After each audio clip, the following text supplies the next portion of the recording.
There isn't any countdown or anything. There isn't any arty-farty graphics or, What? you No, we know, don't get the whole trail. oh, there's none of Nothing that. like that on here. It's very raw, spontaneous, like us. I didn't have anything set up to be, you know, razzle dazzle. So it's just a case of we're live and hi. No big open bumper or nothing. No big no. What I probably should do is share it out.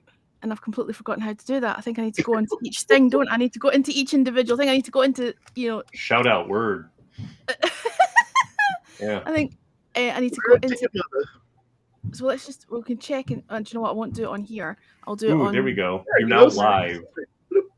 The stream elements jing just notified me you're live. Did it? Because I haven't had any notifications at all. Oh, yeah, okay. There's Twitch. So that was about a minute in. We all feel the bloody commercials first. Here's some gaming commercials for games that we don't play. Mm-hmm. That was quick. I have to say that was funny. That was quick. That was quicker than I could be. I'm not caffeinated enough. Oh, well, enough I've been cheating a little bit. I've been up at least an hour, probably longer than both of you. So, although Helen, what time is it there now? It's 6:30 p.m. So you know, but I've been doing other things. Like I say, I completely forgot that I said we'd call. And then it was like about 40 minutes beforehand, and I'm like, hang on a minute, we're supposed to be going on a live stream. Which is why I was texting you to say, are you guys still up for this, or do we need to postpone it? Oh no, we're down. Oh, that's funny. That's all good. I'm just looking in Twitch itself. I can't remember how to share things out because I'm daft. And there we go. See, we've got an echo because I can hear myself. We'll share it on Twitter. I'm going to share it out on my Twitter feed as well to get people in here. Good call. Good shout. Okay, Stream Elements has kicked in. We're starting to get comments on the side. And I've deliberately left the comments like that so that we can see them all coming in. And so that people watching can see them coming in. There, I just retweeted that's why we're a little bit smaller on the screen. I did that on purpose. Right. We got our own little technical workshop going on here. I love it. And I will sit by because I don't even use Twitch anymore. I'm here by the courtesy of you two. And is there a reason for that? Yes. Busy. And I don't know. I'm in a weird space right now where my life is transitioning more into photography versus the music. It's music photography, but it's basically not much vinyl or music anymore. Oh, knock it off. You hear that ding? That's Tammy. I told her I'm on live now. Guess what she's going to do? Oh, okay. Hey, watch this. Look at this. Oh, no. Yeah. I don't know what women do that in general, or at least my significant other. I was going to say, don't tar us all. So she's all like, "Oh, having fun with Helen, are you?" Don't know what Jim's here. Yes. Yeah, Jim's just a spare wheel in the corner. Yeah. I'm the spare tire. Exactly. Yeah. So there's that. Well, you better not tell her Christina's on the way as well. Things will get really free. Yeah, she her biggest fear is me running off with a female music expert. You know, she's from the other side of the planet. Yeah, exactly. Yeah, so 8 time zones away. You know, right? Tony. Yeah, there was imminent threats. Definitely, Helen, you're DEFCON 1 on her list. There are imminent threats. So are there? Do you have like a top 5, Cliff, where you have like the? Does she realize that I'm actually not single and not looking? Does she not? Has she actually inquired into my circumstances at all? Doesn't matter. That won't stop anyone, though. Exactly. Supposedly. We're guys. Right. Women just see the we're walking tripods. You know. I have no idea. If it's an issue, get her to come in as well. She's happy. She's welcome to join us. It's not a problem. I'll help Tam out. She is so cool. I love her. She's not losing sleep over. It's more of a more of a ribbing type of thing than anything. You know, she says that's your perfect girl, isn't it? And I'm like, I don't answer questions like that. Those are and we prefer to questions. Exhibit A, right here. I just nod, smile, and just say, "Yeah, okay, we've been busy," and I redirect the questioning to another line. Yeah, but you shouldn't have to. Just she's obviously feeling insecure in some way, so make her feel more secure. Have you met Tammy? I mean, she's but that's what she's doing is she's reaching out for reassurance. So reassure her. Yeah. If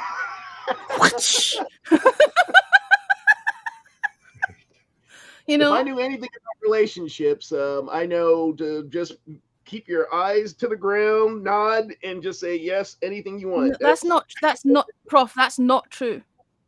That's not true. Communication's key. Honesty's key. Not pretending like there's nothing wrong. That's not going to pan out. Hi, C-Dubs. I was hoping you'd be able to join us, C-Dubs, but obviously you're having a fabulous time camping.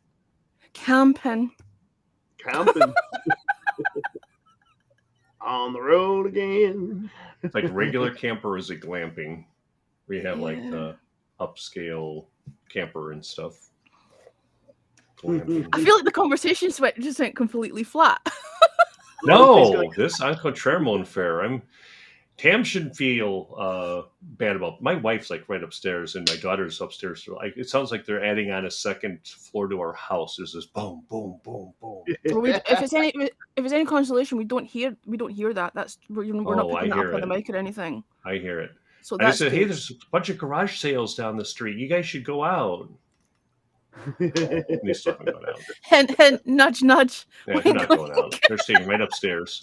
I could put on the summer hockey league upstairs, and that's like kryptonite to them, and they'll stay home. Yeah. Boy, and speaking of estate sales and garage sales, do either of you two make them out to those anymore, or are you both actively looking for new things to add to the collection? I know, Jim, you noted yesterday that you found a few new goodies. I did. Now watch, just so I have to remove my headset. No, don't remove the headset. I need to raise money for wireless headsets. Good segue. Just don't do what I did in the studio one day and get the cable stuck under someone's chair and then try to walk and then get pulled. Yeah, and then everything on my desk, the mic, the camera, everything, the monitor. Because it's a big long cable, you should theoretically be able to move around the studio, but because it got caught under somebody's wheel on the chair and a guest in, I literally ended talking Hi, Mel. Whilst the mic was open, by the way, I hasten to add. And the chaos ensued. You can hear it in the background. And the audio engineer is like, yeah. Oh no, I was the audio engineer. There was nobody else doing it. You're like this. I don't know them. Nah, I just got a couple of things. First of all, this one was for my sister because she actually got rid of this. Look at this. The original Partridge Family album, 1970. On Bell Records, the Grail label, featuring Shirley Jones and introducing David Cassidy. Wait a minute, hang on, hold that there a minute. Hold it up a wee minute. Now, if we can do this properly, I should be able to. No, that's the wrong thing. There we go, like that. That's okay. Make that bigger. There we go.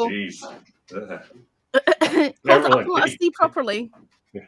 There we go. There's the visual aid.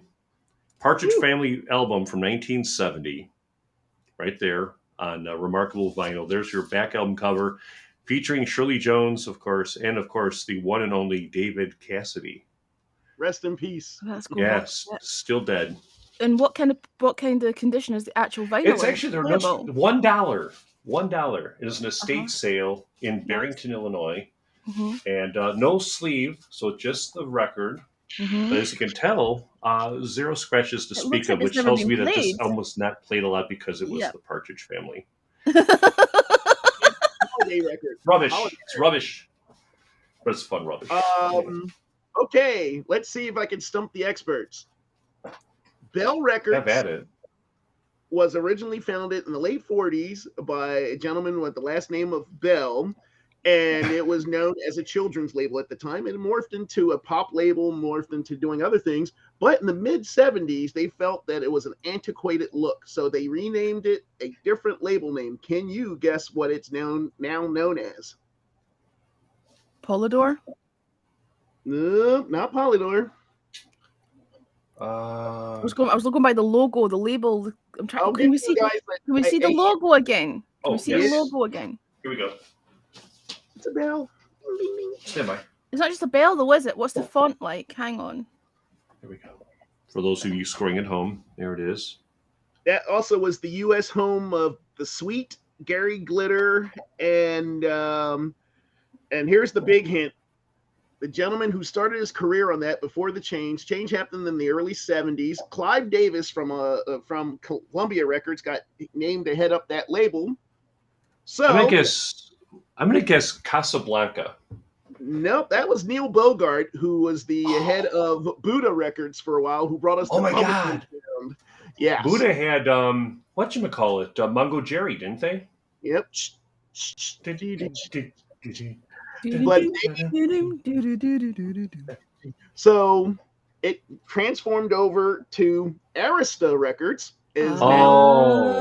Yes, Barry Manilow was the gentleman whose record, most people think Barry Manilow records are not valuable. His first one on Bell is sought out by collectors because it was the original mixes of Mandy and Could This Be Magic? Could It Be It's Magic? on Bell Records, not Arista. So we ever find a flea market find of a Barry Manilow's first, it's just called Barry Manilow. It has a different, he even got rid of the cover. It has him looking very young, very, sort of like the Billy Joel. He must be really old. But yeah, he's looking very, very young in that, and he changed the cover out and everything in the song, so that is highly collectible.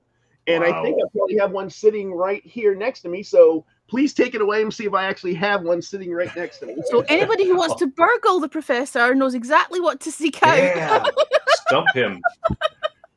Oh yeah. Oh boy, the scanner box. Gotta get that out of the way.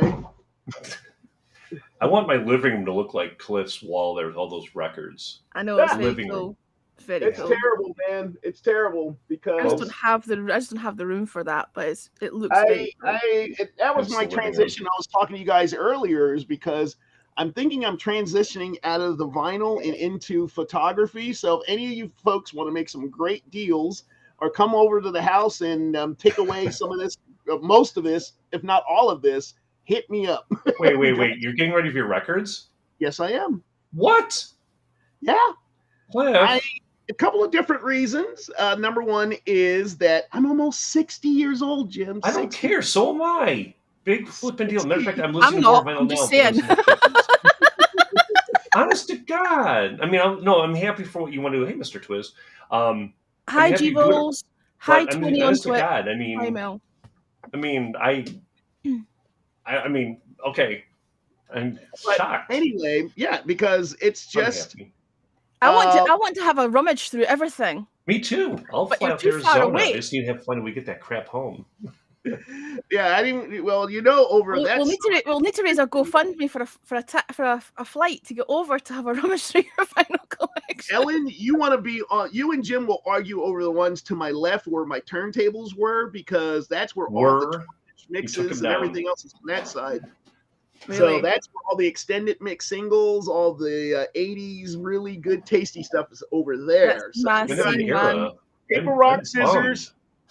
No, never mind that nonsense. No, Helen gets first dibs. Ellen gets first dibs. No, I'm going to go through the 70s stuff. No, Jim, play the card you were dealt. You get in Tammy's ear and say, if Helen actually shows up over there, things, and then she'll be banned from the premises. Then you can get to come in and. And then Tim gets me, so it's kind of a double win. Hey! We never thought of that. Tam is very tall. By the way, I've met Cliff and I've met Tam in Arizona at the 18 Arizona Perry meetup, and they're both tall. How tall? And we love talking music in person too. We picked up where we left off on Scope. We just started talking about music and labels instantly. Yes. These things are always. What's the word I'm looking for? Relative. Relative. That's the word. Did you know what that meant? That's international sign for relative. COVID brain. It's like come see. You're comparing, so come see, come stop. Come see, come stop. The first word that popped in my head was relative. Relative. I'm so glad you understand me, Cliff. I speak languages. Thanks for the translation. No, I'm saying like you're saying Tam's very tall, but like define very tall. Like how tall is that? How tall is very tall?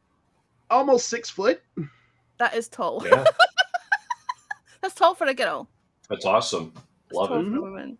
Oh yeah. You seem intimidated by that, Jim. She could wear heels, and I'll still be taller than her. Yeah, but she's also does all the lifting around here, and that's. But she's got a perfect build, though. Yeah. Oh yeah. She's cool. Me, she's awesome. Jim, your wife's upstairs. It's like calm down. I don't care. I don't care. I'm saying it's better than being like this, being a twig and not eating a hamburger. You know, this skinny crap. Gotta have fun. My wife keeps herself Melanie up over that crap. Melanie in the chat's jumping in. She's saying she's tall, and she's taller than me. I'm only 5'10". It seems like I'm the midget in the conversation, and that's never normally the case. See, I'm only 6'1". That's awesome. Oh yeah, my niece is 6'1". My other niece is 6'2". My nephew is 6'10". Wow, the tennis player. All these giants. I know. I'm a midget. I'm 6'4". You were a Zulu warrior there, Jim. I know, right? I'm 6'4" with a big, strong chest. But I also, Cliff, let me bounce this off of you really quick. Something there, but I'm not going to say it. So, what record label were the Beach Boys best known on? Record label? Yeah. They were on Capitol. They started out on Capitol Records. So, I found this. I found I don't know if this is bootleg or real, but it's a greatest hits compilation. I don't know if they were done with their record label, but it's on Warner Brothers. Glad you've asked that question. What happened was in 1967, Murray Wilson, their father, decided to sell the publishing to the families, all the old songs. Sia Tunes Publishing got sold, and Brian took massive umbrage to that. He felt that Capitol Records stabbed them in the back. And they decided they also paid attention to what the Beatles were doing over in the UK after Brian Epstein died. So the Beatles started Apple Records. Yeah. The Beach Boys started Brother Records. The first couple of years of Brother Records were distributed by Capitol, but since they had a bad taste in their mouth that Capitol would kneecap them by taking away their writing, they switched over to Warner Brothers. Interesting. And, it is Brother Records. Cliff, you're right. Look. Brother Records. Hey, there you go. And then when the Beach Boys got switched over to Warner's, they their latest albums at the time didn't sell that well, so they turned them all into twofers. So I actually have a Brother Records release of Carl and the Passions, which was an experimental name that the Beach Boys flirted with because the name Beach Boys were dated in the early 70s. They wanted to get a whole new vibe. Yeah. Down, so they called themselves Carl and the Passions. Wow. And it didn't sell that well, so Warner decided to slap it together with Pet Sounds as a twofer. And I have that one sitting right over here somewhere. See, I'll take that vinyl from you, Cliff. Well, again, got to book a trip, man. The sooner you get here, March. Choices are good there. We're aiming for March again for spring training next year. I just got to save up a lot of cash to make that. This time I'm bringing the family though. It's not just the solo tour like I was last time. It's okay. I'd love to meet Ashley in person. Yeah, we'll definitely come out to the valley and everything, and it'll be fun. And of course, you know that me being a veteran, I get free tickets to a lot of the local games for baseball, so I can be our treat to take you guys to a game and have fun. Oh, thank you. Well, like I said, in exchange, then we'll have to go to a dining establishment or a brewery establishment. Of course. I knew he was going to sneak in the word brewery. I knew it. State 48 Brewing Company. State 48 Brewing. Oh, yeah. There's a few new places here for you to try. And Pedal House Brewing. Oh. Yes. I have a list of places to take you when you're here. It depends on how many days you're here. So I got you. I'm open. I mean, I'm going to be there for like 5 days. That's about it. Not long. But I will definitely want to hit those places up.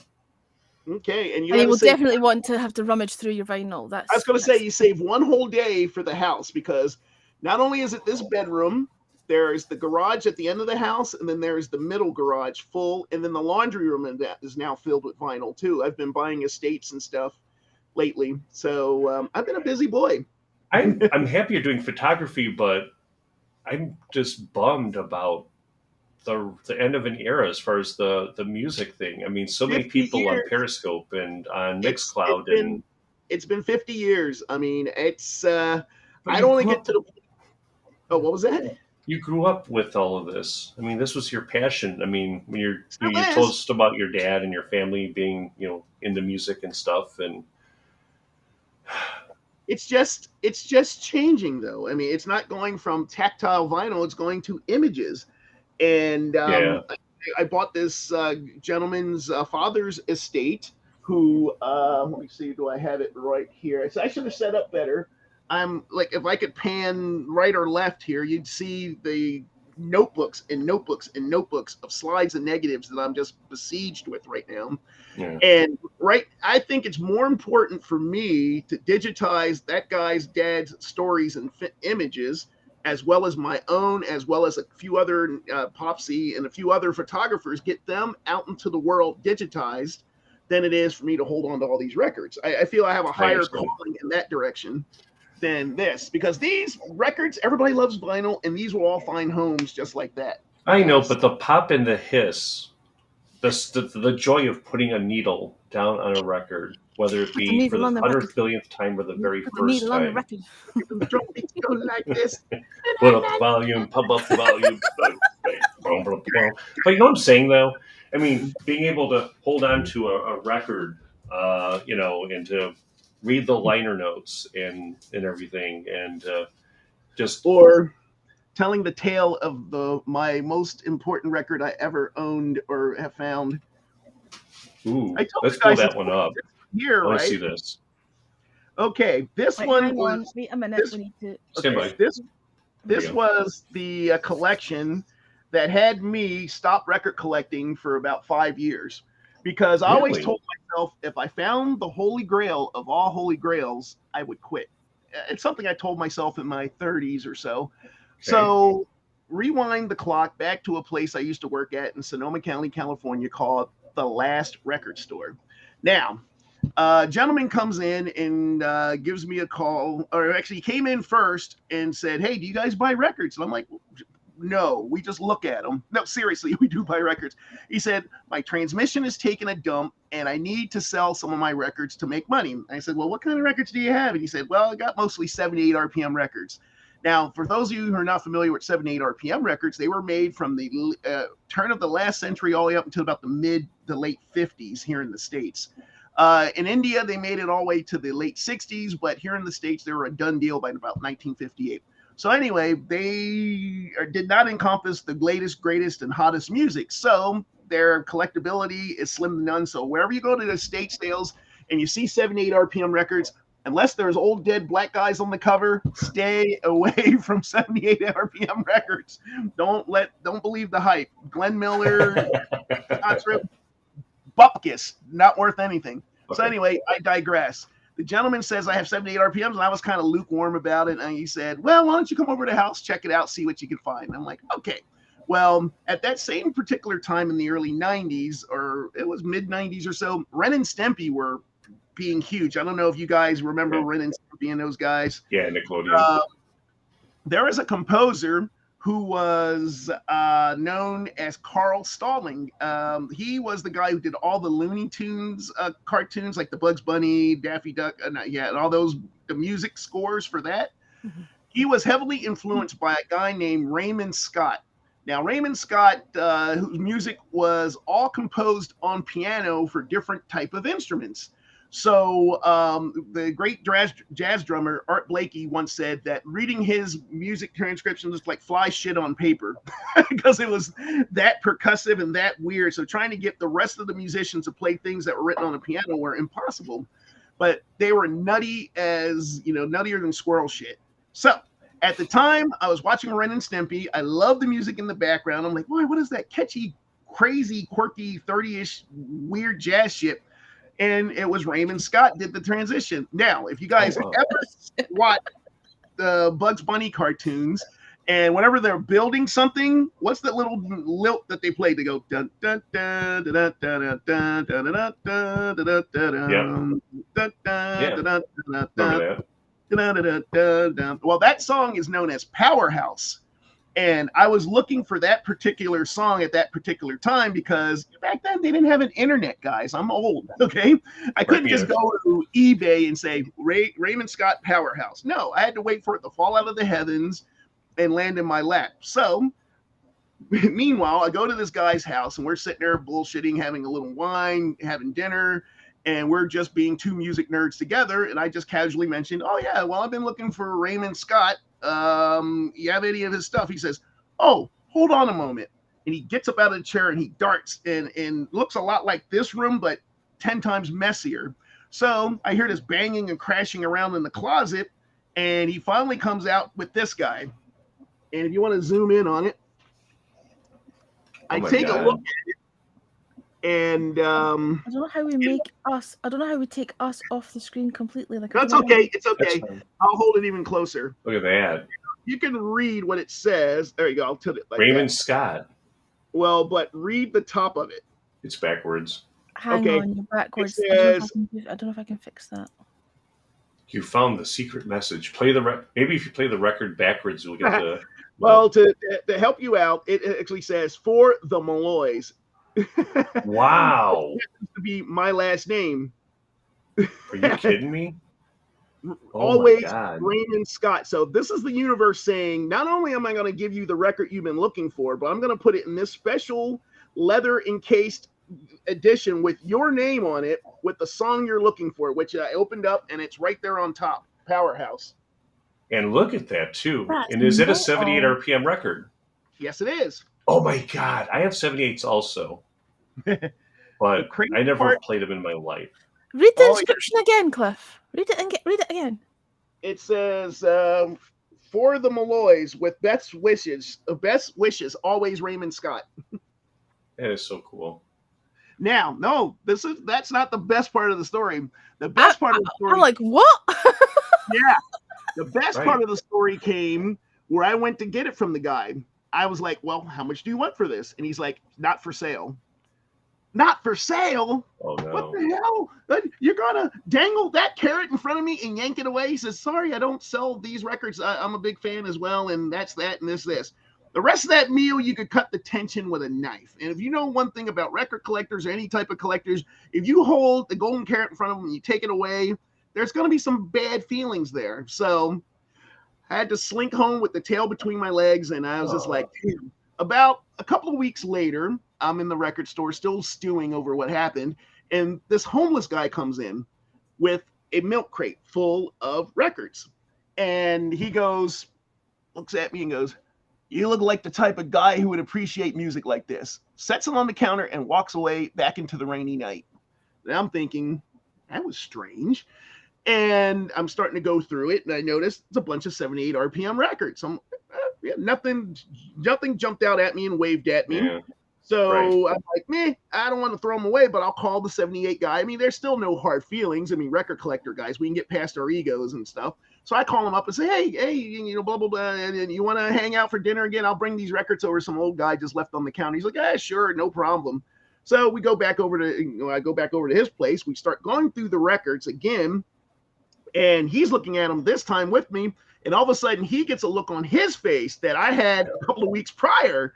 I'm like, what? What is it? He says, and he picks out one of them. He goes, you don't know how long I've been looking for one of these. Oh, he said, every one of this guy's records except this one. And he runs to the back and he grabs out this book and he starts flipping through the actual print count. He says, they only made 2,300 of these back in 1923, and they were destroyed in the war drive for shellac, and no one really has them. And and I'm like, yeah, go on, tell me more. Yeah, come on. And you guys can see where this is leading. Yeah. And so I'm like, oh, so you really like it? You would love a copy of it, huh? He's like, oh yeah, man, I do almost anything for a copy of this. If you want to trade it or sell it to me? I'm like, funny you should mention trade or sell to you. Now, you remember a couple of weeks ago when I was here, And he's like, no problem. And he runs back and he gives it, and we're both doing the thing to where we grab carried on a stick. Crying out each other's hands. Mine, precious, mine. And that's how the story went. And I said to myself, once I found the holiest of holy grails, I would quit, because there's going to be no other high than finding the ultimate record collectible. And this one I'm going to hang on to forever and ever. Amen. And this goes to show you, this thing was a custom-made leather bound, one-of-a-kind thing. This wasn't that the record companies put this thing out or anything. This was something specially made by Raymond Scott to the Malloys. So, and those 78 RPM records are not thin in any sense. No, they're thicker than whale omelets. But yeah, I kind of want to know who the Malloys were, and B, if they're related to you in some way. This is like, it's like intriguing. Yeah, probably is. Not many of us floating around. That's weird. Yeah, I can't beat record story. I think that's probably the record story to beat all record stories, because all of us collectors have one story of the. Well, when you read the inscription, I'm like, what? Right. What that were the so chances? Weird. One. Yeah. One of my holy grail stories is the actually scoring the Valley Girl soundtrack on vinyl. Do you have that one? I know I have it on CD, but not on vinyl. That one's on vinyl. That one was tough to find, because a lot of the licensing issues with that soundtrack. Exactly. Yep. Yeah. Yeah, that thing got pulled off the shelf really quick. Yep. They tried to do a reissue, and it was stopped. And whatever limited numbers of the Valley Girl soundtrack were. Sparks was on there with Angst in My Pants. Melt With You, obviously, but Don't Put Another Dime in the Jukebox. A bunch of other great classics from the early '80s. Fabio. Yeah, exactly. And then Josie Cotton, Johnny Are You Queer, is on that album. Yeah. Very politically incorrect song now. You can't play that on the radio anymore. Exactly. Yeah, they play that all the time on MV3. Which was a syndicated music video show out of Glendale, California, back in the early '80s, with now Sirius XM host Richard Blade. Hello, I'm Richard Blade. Hello, I'm Richard Blade. Coming up next on MV3. We're talking with Claire Grogan from Altered Images. I like that. That's funny. And then us Midwestern people, these, dems, and does. Hey, we're in Chicago over by there. We're going to Lollapalooza. So that's such a cool story, Cliff. I was going to say, speaking of DJs, other than Helen, who's one of the disc jockeys that you find enjoyable now, as well as back then? Like your favorite DJ now versus your favorite DJ then. So it can be two different people or one person. It's going to be two different people, right? They've got the person you grew up with versus. So not someone who's lasted the test of time. That's not what you're asking. You're asking for. No, I'm asking. It could be the same, but it could be. I'm looking for two separate individuals, or maybe the same, that has gave you the impetus to do what we do right now, is to play radio. Okay, for me, back in the day, it would have been John Peel. John Peel was massively influential in finding acts, championing acts,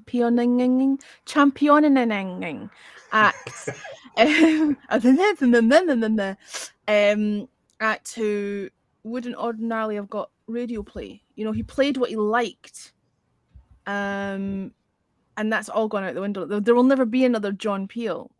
And I've said this before a million times, because an executive makes the playlist. They decide what goes on the playlist. And the jocks aren't allowed to decide what they play, unless it's community radio, but on national radio, no. John Peel was massive. He discovered so many things, but so many things, like bands like Joy Division and, all the sort of new wave stuff that wouldn't normally have got any kind of things that were quirky, things that wouldn't normally have been played, and he championed those people and brought them to an audience. Absolute legend of a man. So for me, back in the day, it would have been John Peel. Now I'll think about that and come back to you. I need to have a think Helen about Wallace, of course. Helen Wallace. that. No, I can't say that because there are people who know. Oh, probably Grant Stott. Grant Stott is a Scottish, funnily enough, from Edinburgh. He's a friend of mine, but I'm not saying this because he's a friend of mine. I'm saying this because he is par excellence when it comes to broadcasting, and he was also on the radio back in the day on Radio Force. Radio Force, a local radio station, owned by Bauer Radio, Bauer Media, but back then it was much more local. Now it's much more global, right? Because Bauer own so many stations. It's essentially, like a franchised out kind of thing. So he actually works on the BBC now, and his show. I'm plugging you here, Grant. I'm Stotty. I hope you realise that you're getting a plug to all 4 people in the room who are watching. He has a thing called Vinyl Collective on a Friday, so 6 p.m. on a Friday on BBC Radio Scotland. So he's BBC now, and he literally plays everything on vinyl, and that's rare. Nice. You certainly don't get national radio stations playing anything on vinyl. And his thing is, so he'll have a rummage through the week and see if he can find anything in local charity shops, and then play it on the Friday. So I'd say he's probably my favorite broadcaster, favorite DJ that's around at the moment, but he also has been going for a very long time, and I hope one day I can grow up to be like him. Wow, that's awesome. Anyone who plays vinyl, though, in this day and age, they get my you're right. That sounded actually quite sore. I find it too cumbersome. I find it, just too clunky. Too much work. You can't just, put on your cans and just hit a go button. You got to actually clean it and cue it up and make sure you find the right track. It's too much trouble. I can't be bothered. You have to sit there and cue the record up to the beginning of the song. Oh, that's too much. That's too much. Too much. I can't just read with my eyes. I can't see the little writing on the label. Too much. Yeah. You're next. Oh, okay. Yeah. Well, God, I don't know where to start. I mean, do you want me to start with past or present? Your choice. You can do present. Okay. Well, I'll make it really simple. Terrestrial radio sucks, basically, here in the States, simply because of the fact there's maybe 5 or 6 big companies that run the stations.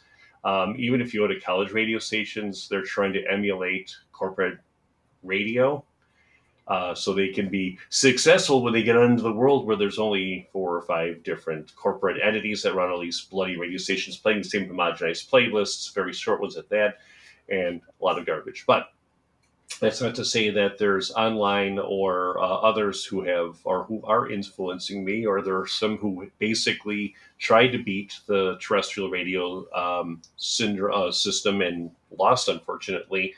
So you have to go to satellite radio, you have to go to like a Spotify, or you have to go to like a Radio 365. So I would say Helen, for one, is somebody who contemporarily is giving a good mix of current music, current playlists, up and emerging artists, which I dig, and the retro stuff too. So you're getting kind of an eclectic mix. So you're going to go from, you're going to hear like a rusty Peter Hook compilation, or a collab, or you'll hear like an Empathy Test or a Slow Readers Club. You're going to get a little bit of schmosh of everything. All of a sudden, you're going to flip over to Joy Division, or all of a sudden, you're going to go over to Alternate Images. You're going to go over the place with Helen. So that's one I would say for those of you in our studio audience, make sure you are checking out Helen's mixtape. As a matter of fact, she charted twice this past week via Mixcloud. For I believe one was like for synth or something, and the other number one was number one in the synthwave chart. Synthwave chart, and also techno, if I'm not mistaken. Electro.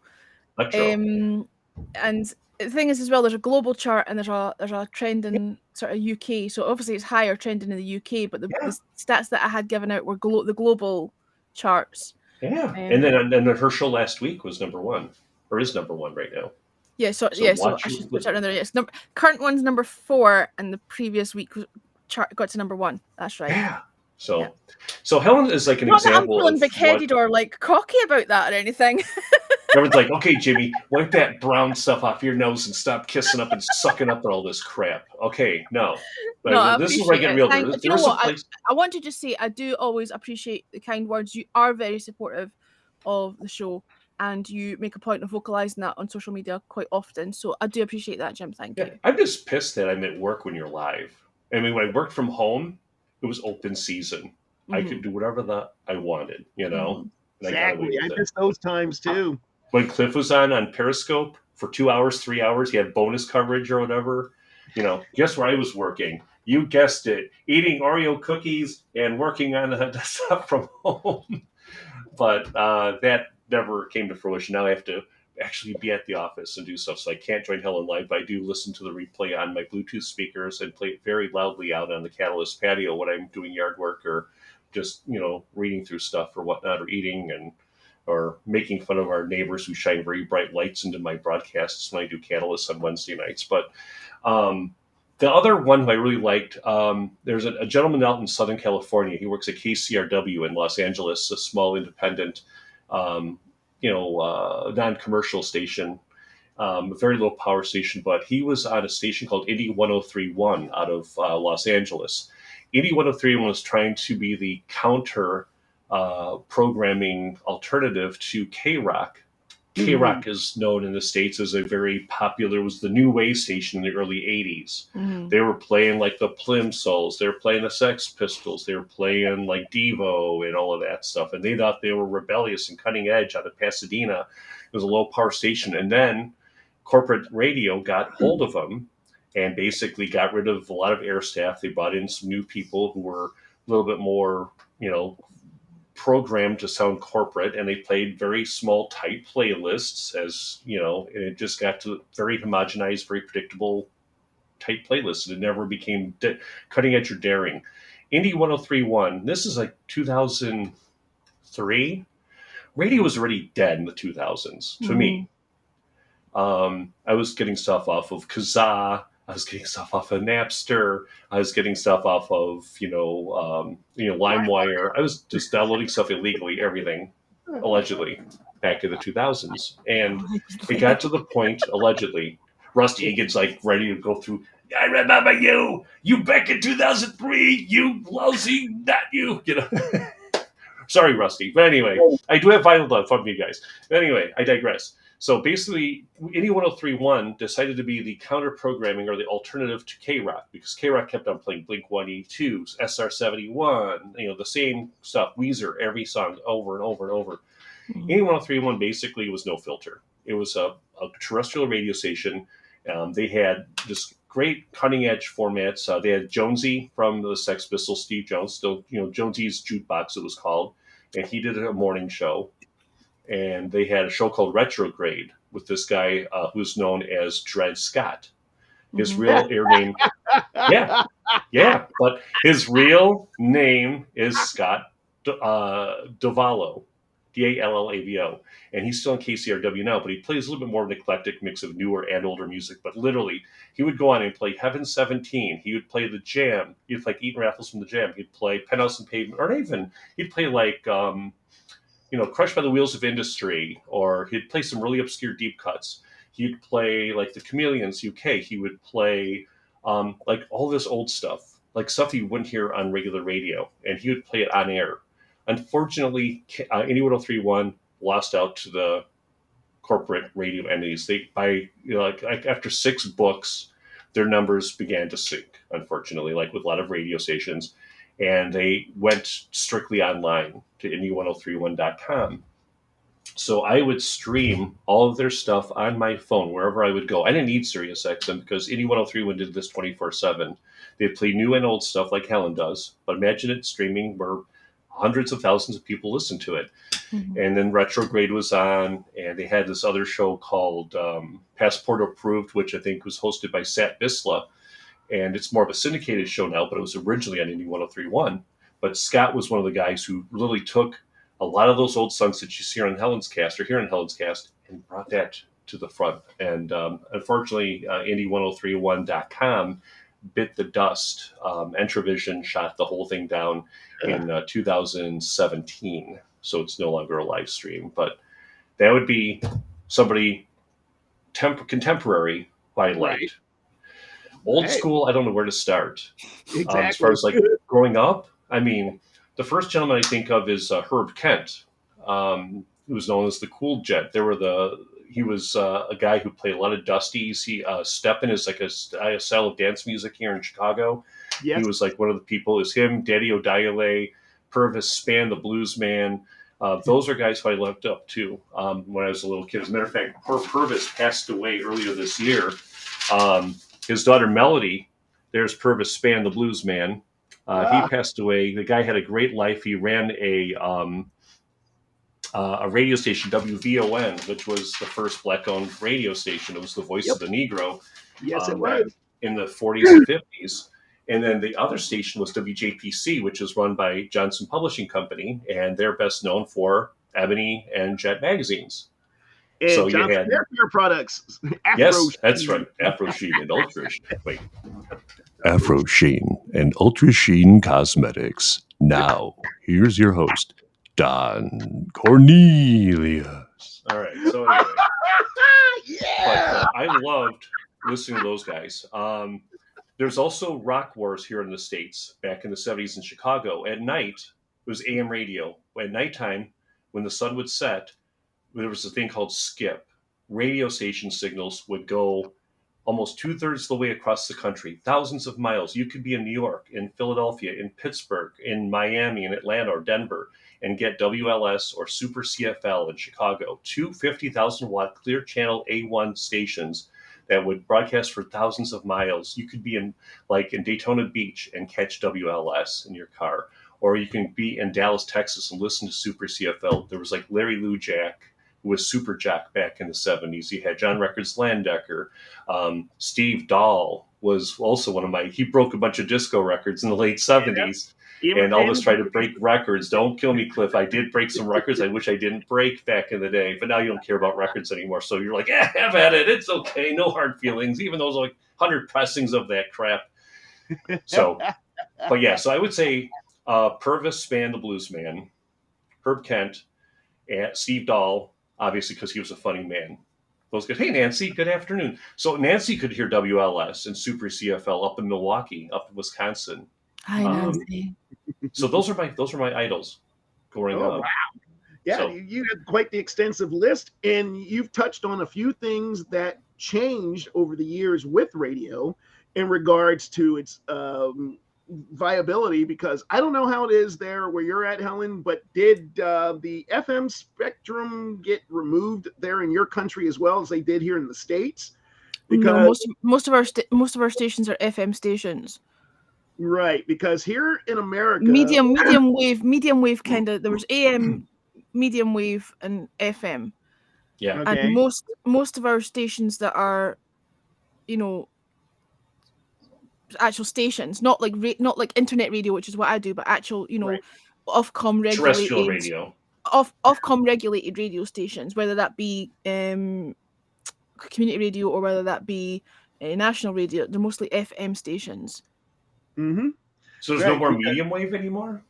I think that's been sort of phased out. There are there are few and far between AM. There are some AM stations, but what normally tends to happen is, say for example, a big station will have an FM station, and then they'll have like a sister station that's an AM station. It simulcasts. Okay.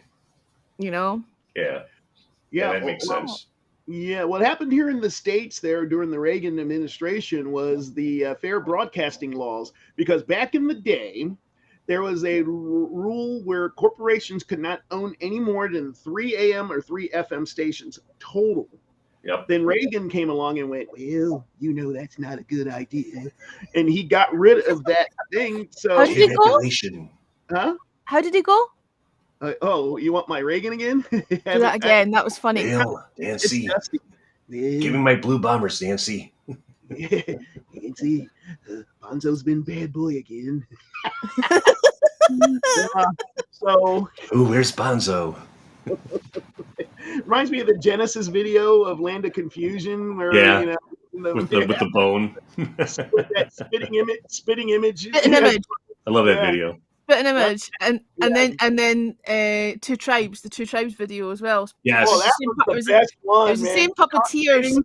It was the same puppeteers that did Spitting Image that did that video for Frankie Goes to Hollywood. Oh man, did anybody hit the ground quite like Frankie Goes to Hollywood? Their first like 5, 6, they hit the ground blazing. Those guys, man. Yeah. Wow. I mean, the video. Relax was banned here by BBC by fucking Mike Reed, funnily enough. Yeah, we can play the video, that version of the video either. Yeah, that was not shown here in the States. They showed just the regular safe version on MTV.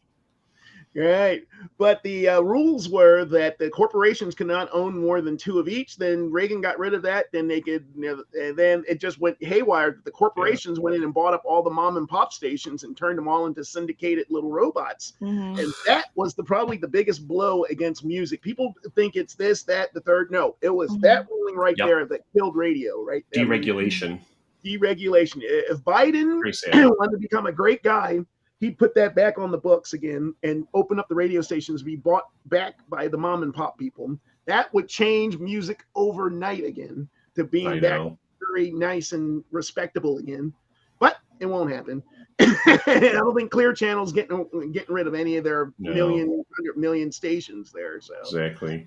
But I was in radio at the time, guys. I was a little intern doing my thing there, and all of a sudden, even my little podunk station in Petaluma, California, the mighty 1490 KTOB, got assimilated and turned into a contemporary Christian rock, rap, and dance station. Oh. So just to go back to the question that you had originally asked, Professor, you were asking about who had influenced you DJ-wise, but you didn't tell us.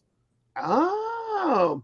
Well, my guy was a couple of different ones. Harvey Holiday, as Jim mentioned, did the Dusties. He was a guy out of Pennsylvania, Philadelphia, who was great. Jocko Henderson.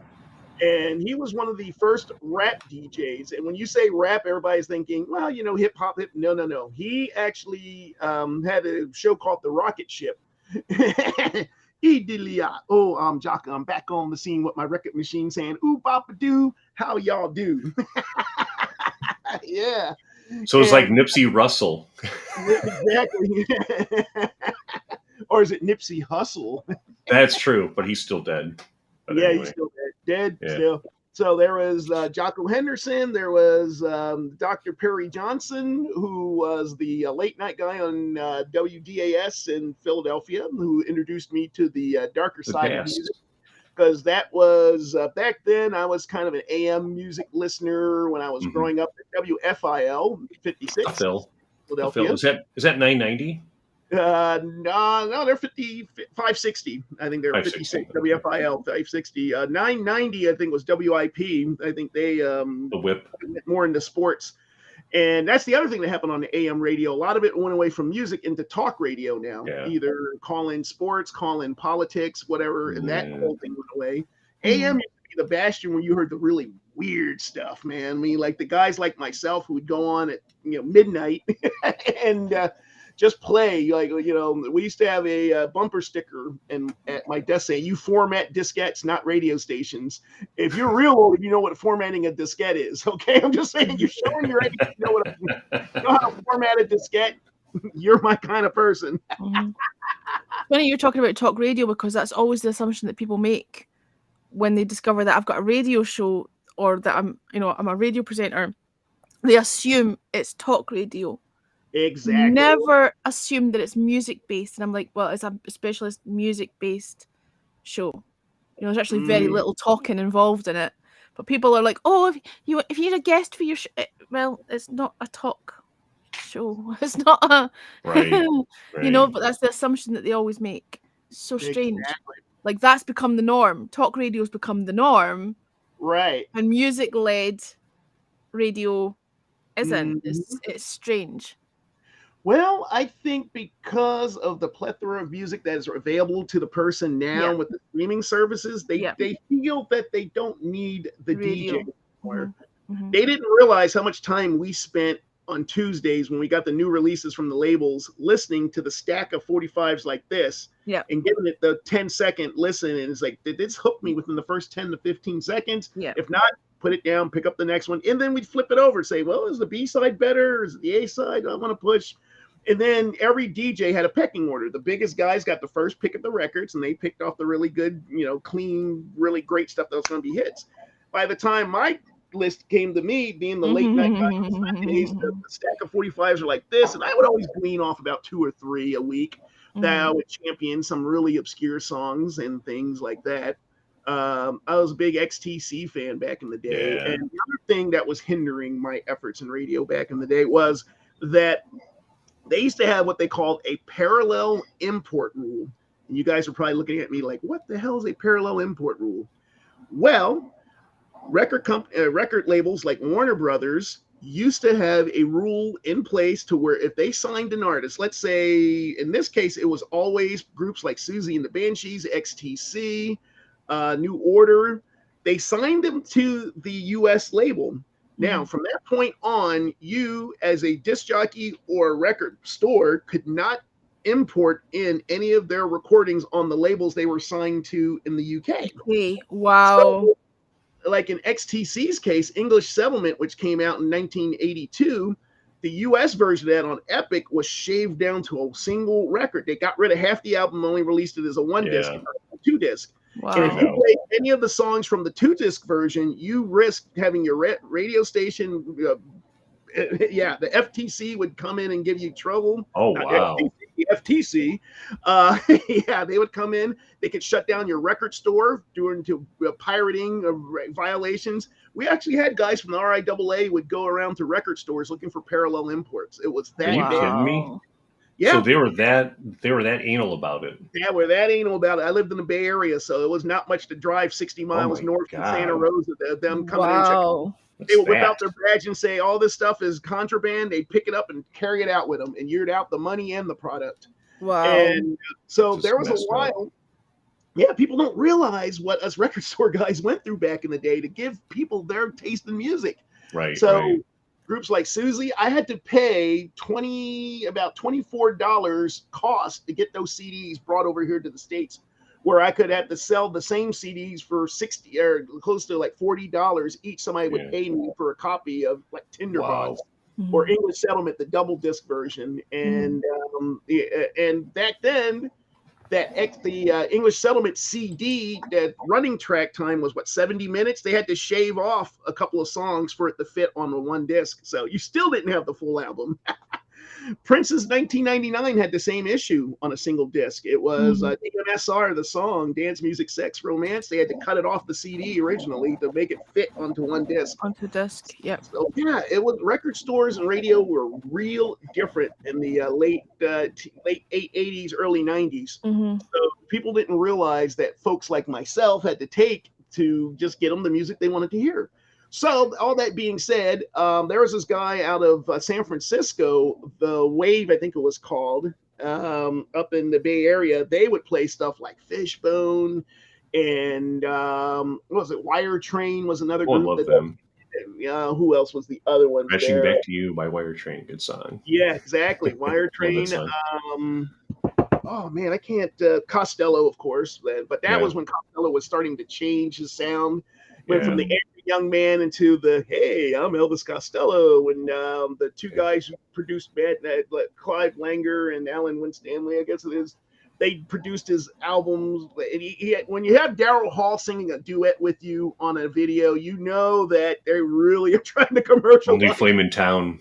Only Flame in Town. Yeah, people don't realize Costello went through that stretch where he tried to be, hey, I'm Elvis Pop Costello. star, with Veronica and McCartney. Poor Ballad Allison. Yeah, that was a weird time in music for a guy like me who was on that cutting edge of the first wave of new wave. I think the end of him was when he did that song, The Other Side of Summer. Yeah. That was like the beginning of the end for him, for that part of his career, because he obviously had Every Day I Write the Book in '83 from Punch the Clock.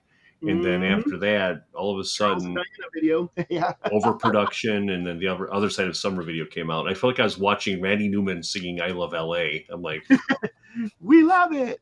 I know. But so that was the past DJs, and I almost felt that with radio changing the way it did, that what pushed me into being online here, because if there's an old saying that Maurice White from Earth, Wind, and Fire said, he said, "You see no beauty in the world, go out and make some beauty." That's what I used to always. I miss that on your casts on Periscope. So I took that to heart, and I said, if you don't have a favorite DJ that you like, become the favorite DJ that you like. So I would love to do what Helen does. That would be so fun, just to play radio again. I did 5 hours afternoon drive for 3 years. I miss it still. It would be fun just to have. So what's stopping you then? I don't know, because probably I have to pay money to play records and stuff. I get like a.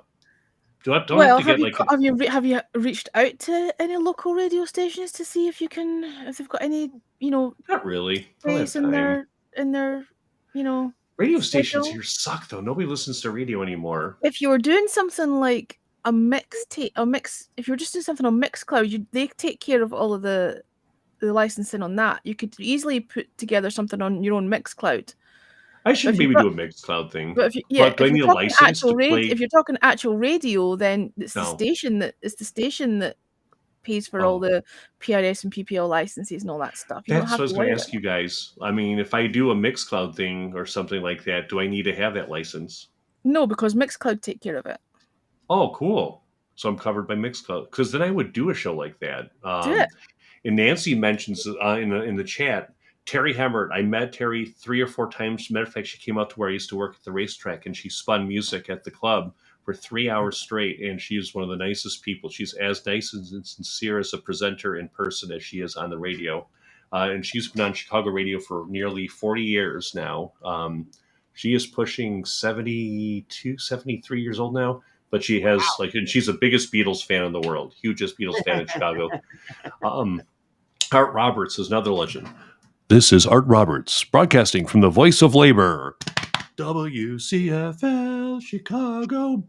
Win $1,000 at the top of the hour. That was Super CFL. I mean, it's just cheesy 70s crap. Art Roberts was Clark Weber was kind of like the nerdy guy who was like he hated rock and roll, but he was forced to work at a rock and roll station. Hi, everybody. This is Clark Weber. And he was like a really ultra conservative person, but he was forced to play the Beatles. All right, here's the Beatles, WIND. Sounded so enthused doing it. Yeah.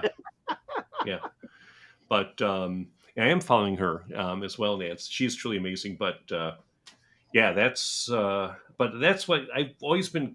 I mean, like what Cliff does on Mixcloud, what you do on, over there on 365 Radio, Helen. That would be fun. I've not done that in 35 years. Just straight music. Exactly.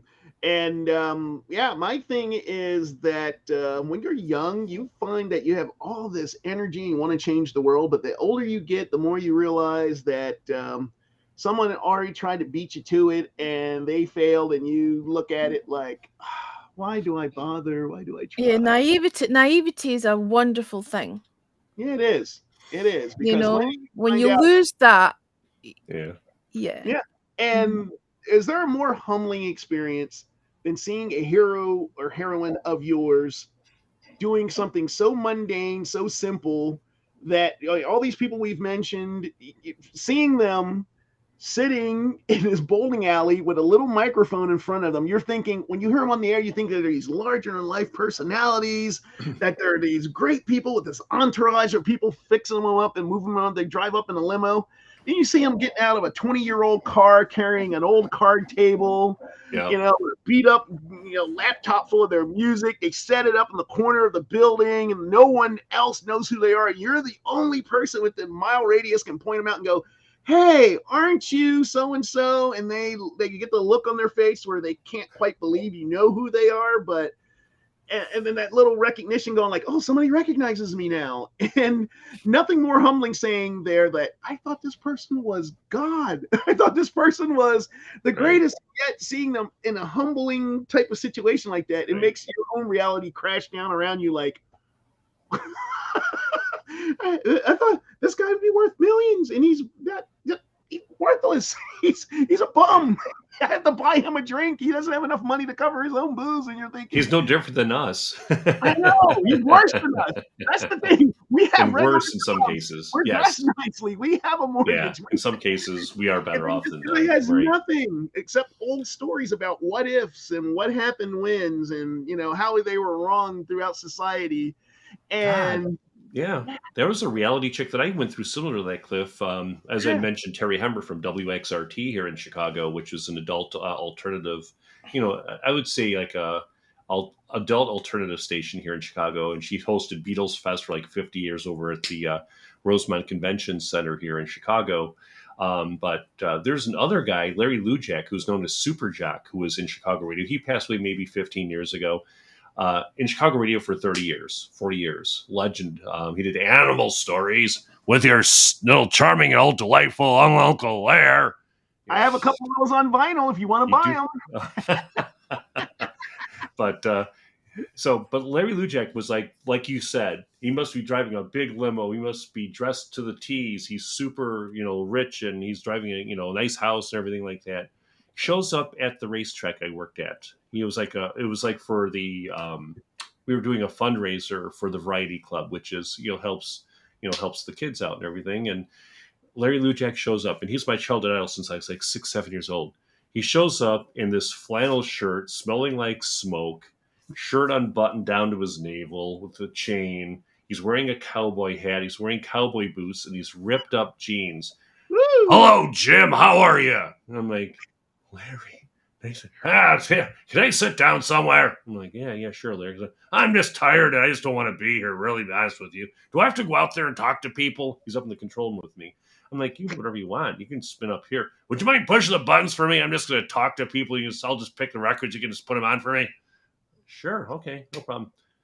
Do you really want to be in this business? Not even 15 minutes in the conversation. Why are you in this business? Are you really sure you want to go into this? All the owners are a bunch of, and they're just, he's just ready to jump off because Capital Cities bought out WLS back in the 80s. And his contract was running out in 89. And they're going to be switching over to News Talk. As Helen alluded to earlier, medium wave radio, there was no music to be heard of anymore on medium wave or on AM radio. Are you sure you want to do that? I was afraid he was going to come at me with a baseball bat and club me. Yeah, he burst my bubble. Yeah, it was just disappointing. He was being honest and real. It wasn't the air persona that I expected. 100%. It's bad when your heroes come at you 100%, man. Yeah. You can't handle $1 million contract in 1985. $1 million. Yep. #1 rated show in Chicago. Yep. And I'm like, yeah. But Steve Dahl, on the other hand, became like the new guy, and then Steve Dahl and Gary Meyer's sidekick and Larry Lujak got into a physical fight. And they literally broke into a fight in the studio on air, and they went to a commercial. And that was the end of Larry Lujak. The being, Steve Dahl broke a bunch of disco records, and Larry Lujak was like, he felt like he was being knocked off the top by Steve and Gary. Steve Dahl, on the other hand, super nice guy. Sure, he blew up some disco records. Sure, he kind of cussed a little bit back in the day, but when I met him, he was as nice, as sincere in person as he was on the radio. Nicest guy in the world. And he took time for everybody. Mm-hmm. And I still look up to Steve Dahl. Wow. Yeah, there's your picture in radio now. Let's rewind all the way back to the beginning of us being off the air, and the record's over to my left or my right here. Mm-hmm. Soon to be my possession. I'm in Lujak mode right now. Oh, no. Jim, you can have any of these damn records that you want. Are you sure you want to buy all these records, Jim? What are you going to do with those? Sit there and play with them all day? What are you going to do with them? Where are you going to stick them? They're going to take up a lot of space, and you're going to lose relationships over them. You're going to be humping those records instead of... Exactly. Easy, Tiger. Yeah, you're going to be able to tell the story of this record, but you can't remember your wife's anniversary or the day you met. That's got to be your lot in life, Jim. You really be that guy. Your casket's going to be made of vinyl. I told Jamie when I go, I want to be put into ashes and sprinkled over my record collection and given away to my friends. So every time they hear a plop or a click, they'll think of me.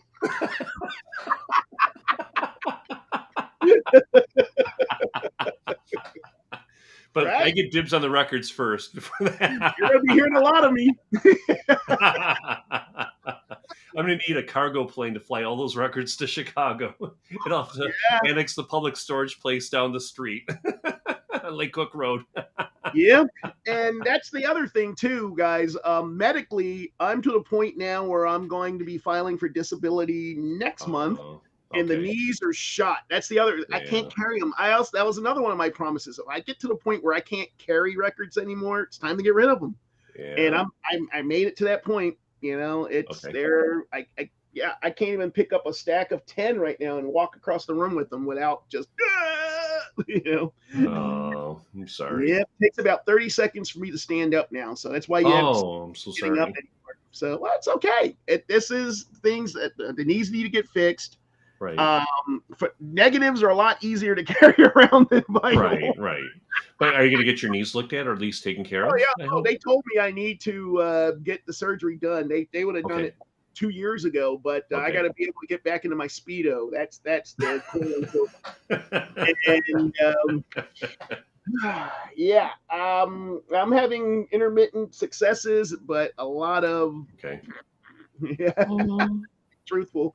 So that's where I'm at right now. Oh man, well, hopefully get that looked at and take care of you first, obviously. Oh, of course. Oh, remember we mentioned these guys? On vinyl too. I almost bought that in 1984. Now, oh my God, I'll take that in a second. Yeah, this guy is actually different than the CD because in the U.S. they licensed different songs. And this one has the Way to San Jose on it and Born to Run, where the other version and the mixes of War and Two Tribes are different than this one, than the CD. They're the short versions on this US version. So this one in itself, you have to buy both the CD and the LP to have all of, Welcome to the Pleasure Dome. So anybody who's buying records, hey, come see me. No, I'm serious. I mean, God, if I get back out to Arizona, I'm hoping, there's no way I'm going to be able to fly all that crap back with me, obviously. But you just mail it back, or just drive to Chicago. Come hang out. I'll treat you and Tam to some pizza, and we'll go to a music festival. We'll get you a place where you can rest your knees. And oh wow, anyone, Fall Out Boy, anyone? No, thank you. You'd have to pay someone to get that. I love how Jim says, no, thank you. No. Yeah. I just say you have to pay someone to take that from you. I have the right one for you here, Jim. There you Slayer? go. Oh, that's hysterical. There you go. That's awesome. And that's not exactly. I wish we could flip the camera that way because it's back to front. Oh, it's backwards. No, it's not. No, it's when you read it. It's your camera image has to be reversed. I don't think I can. There you go. There you go. Now it says Fat Boys. Doesn't say Sayab Fab. Yeah, this one has. Say Sayab Taff. Yeah. I think this is the one. This is the one with Wipeout on it with them. 1988. Yes. Together. And my nuts are on this one. My nuts. Yes. I thought you meant your nuts were physically on it. I was like, we had that album at the station. I would love to just have that a shot of the camera. Oh, you have to really zoom in on that. Cliff, right? If I gave you a list of 100 albums, right, I would take them off of your hands in a second. Does anybody just to help remember pay the bills over there? Eminem, formerly known as Martha and the Muffins, Mystery Walk. Did anybody remember this one? Martha and the Muffins. I remember Martha and the Muffins. God. Echo Beach. Yeah. This is the one with the big hit: Black Stations, White Stations, beat down the door. So, Cliff, I sent you a list of 100 vinyl albums. I will have to seize those from your estate. Final estate sale at Cliff's. Ooh, see, that's a classic there. Look at that. And it's got the plastic on it on top of it. So the girl I knew from somewhere. Yeah. This is the one you want, Jim. I know you became a quick fan of these guys, the mandrill guys. Yeah. Yes. That is, I was just going to say, there are a number of those songs that you played. I have a playlist on Spotify that has all, I love Mandrill. Mandrill is exceptional. Matter of fact, I have a thing on my YouTube, if I'm not mistaken. Hold Please. Yes.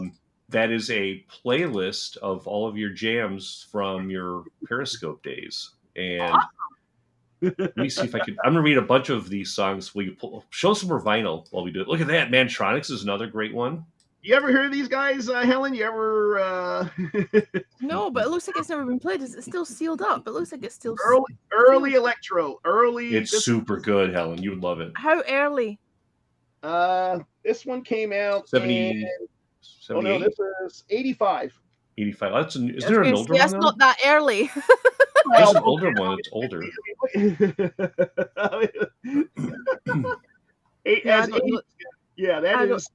I don't know them. Yeah, but yeah, mid-80s. I called it PhD deep cuts. Early electronica had already been a thing for about 7 years by that point. Exactly. Get It All by Mandrill, Black Rock, Yeah from Black Rock, Scorpio from Dennis Coffey and the Detroit Guitar Band. Pull those out and keep them for me, Cliff. Yeah, really. Peace Pipe from BT Express. Oh, look at that. Look at that. Instant. Moody's. I've got a couple of Moody's. On the Threshold of a Dream. That's a great album. I have a couple of Moody's albums, but Ain't no stopping us now. Yes, that's classic right there. McFadden and Whitehead, 1978, I think. Is that right? Around there, yeah. That is real close. How about? I don't like cheese. There. What? No. What? No. What? No. What? I am that guy. Take a picture of me and blackmail me, man. Or you can get. He's just lost all cred that he had. I know. All gone out the window. Oh, does this get it back? Does it get some of it back? I mean, wait. That's not. Well, they had Missing Persons had 3 albums. Spring Session M is an epic album. There was Give, which came out in '84, which was horrible. I'm guessing that's the last of the Bazoo albums before they broke up. This is the first one. This is the EP. Is it? Yeah. With Mental Hopscotch. Oh my God! So it's just an EP. Yeah, this was the first. I'll take that one. Hell, yeah. Helen, do you remember Lady Gaga Missing Persons? Lady Gaga, man, right there. Helen, it is an eclectic mix of synth and electric guitar. It works. Songs like Words, Windows, Destination Unknown, Mental Hopscotch, all epics. Seriously, it would definitely qualify for. I know it's Los Angeles, it's not like UK based, but it's definitely that sound. No, it doesn't matter where it's from. Quite a lot of the bands I play are all Cali bands. Their whole synthwave, a whole wave of synthwave bands are all Cali bands at the moment. Madness. I love Madness. They call it Madness. I like Baggy Trousers. That's my favorite band.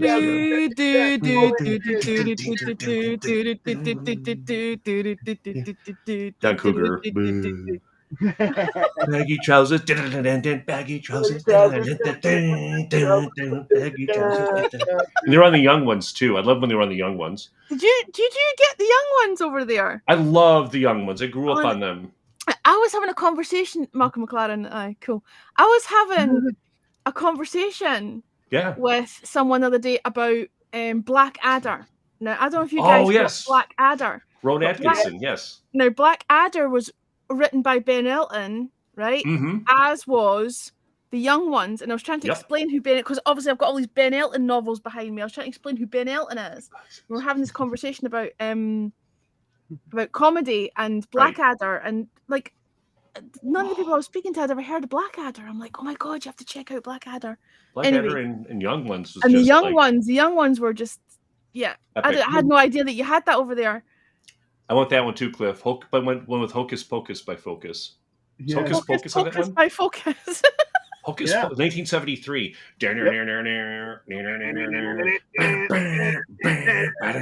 had the 45. I think I broke it. But Young Ones is a must. I mean, dear fascist bully boy, give me more money, you bastard. May the seeds of your loins be fruitful in the belly of your woman. Vegetable rights and peace. Oh man, you guys, Flying Lizards, money. Flying Lizards. Yeah, money. They did the money. Yeah. They did the money cover. Yeah. I want money. I love that song. What I want. Lots of money. Here's a real obscure band, Fashion. Now, when you first pulled that out, and I just saw it at the corner of my eye on the back. It looked like a U2. It looked like the Joshua Tree, like just for a split second, the way they've tried to turn it round the other way. That way? Yeah. Yeah, when you pulled that out, I'm like, they've totally ripped off the layout. Anyway, I'm completely yep. This is or my dollar bin dandies, man. I love used to hitting the dollar bins and seeing something like this. I'm like, oh, I'm definitely grabbing this. These guys were fashion fabrique. Cliff will also need you to get. I want some of your Mondre albums, like Mondre 2. Yes, sir. And Timothy McNeely, Sagittarius Black. Yeah. Oh, yeah. I had a copy of that one. Anybody remember this one? The Four Seasons doing a political record. You played that once. Yeah. You played that once on your show on Periscope. That was hysterical. And it has the newspaper inset in it as well. That's when Frankie Valli gets pissed off. These guys get my way to you, babe. No, stop the war. F the war. Stop the war, yep. God, I would love to have a copy of that, too. That would be... Actually, you could probably make money on that one. I don't need it. Sell that one. Make a lot of money. Well, how about doing a TikTok and say, buy my vinyl, and then just do a quick little, hey, Cliff here, this one here, Four Seasons, Genuine Life Imitation Gazette, 1968, released on Phillips Records, went straight to the cutout bin. Released. Neither one of them hit the top 100, effectively killed their career. You sound like one of those infomercials for the sports advisors in the late 80s trying to get you to... Or you'll forget it. I'll sell anything for $3.99. How about Speedometer with Rubberneck? Do not have that one. And here's another album that bombed out. Oh, God. Wah, wah. Yeah, boy, everybody and their brother got on this record, and it stiffed badly. I can see how right now saying that... Yeah, that's... I mean, don't get me wrong, right? That's called karma. St. Bob, the whole St. Long Bob live Rusty and Midge.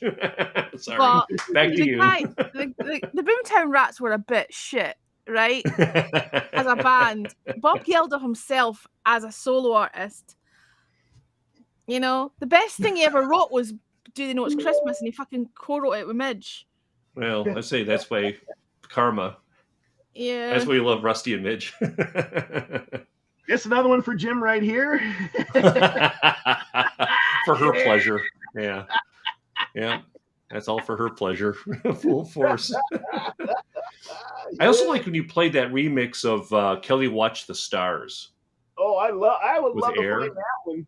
It was the Moog remake? Yeah, the Moog version, yeah. That was dope. I love that. No. Yeah.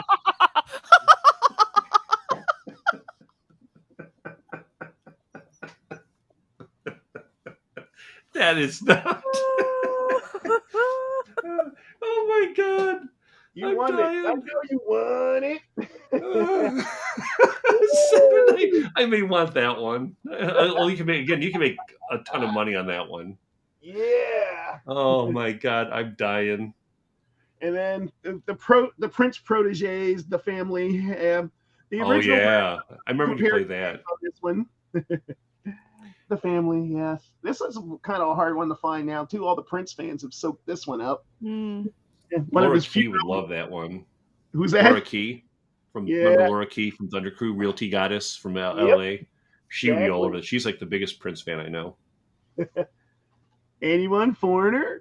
No, thank you. Next. Garbage. My wife will take it. She'll have her Foreigner and her Fleetwood Mac and her Boston and her Kansas. That's upstairs, by the way. That's restricted down here.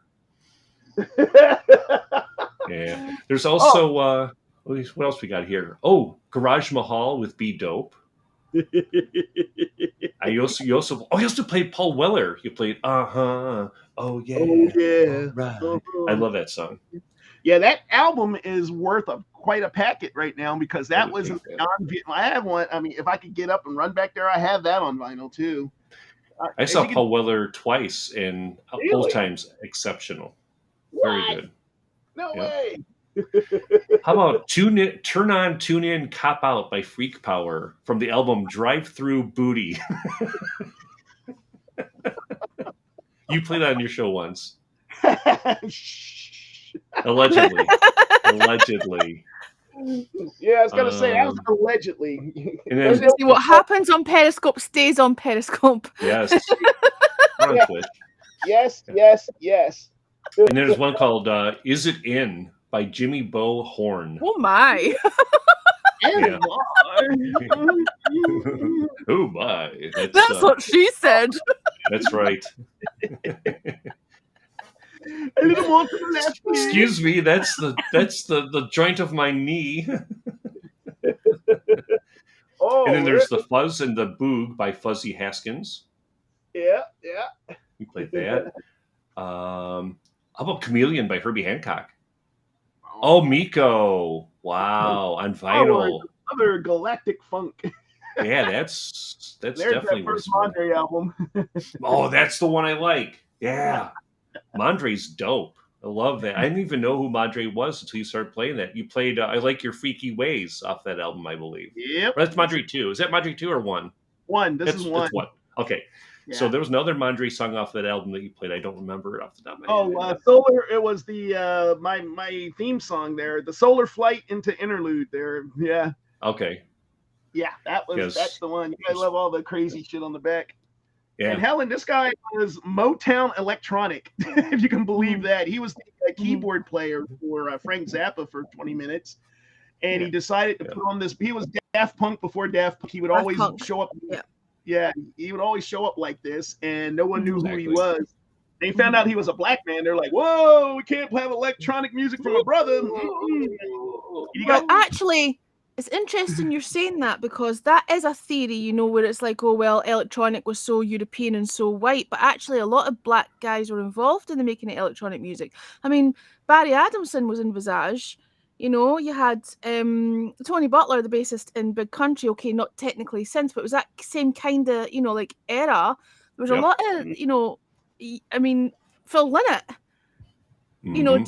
did Yellow Pearl, which became the Top of the Pops theme tune, There was a lot of black guys that were involved in the making of electronica.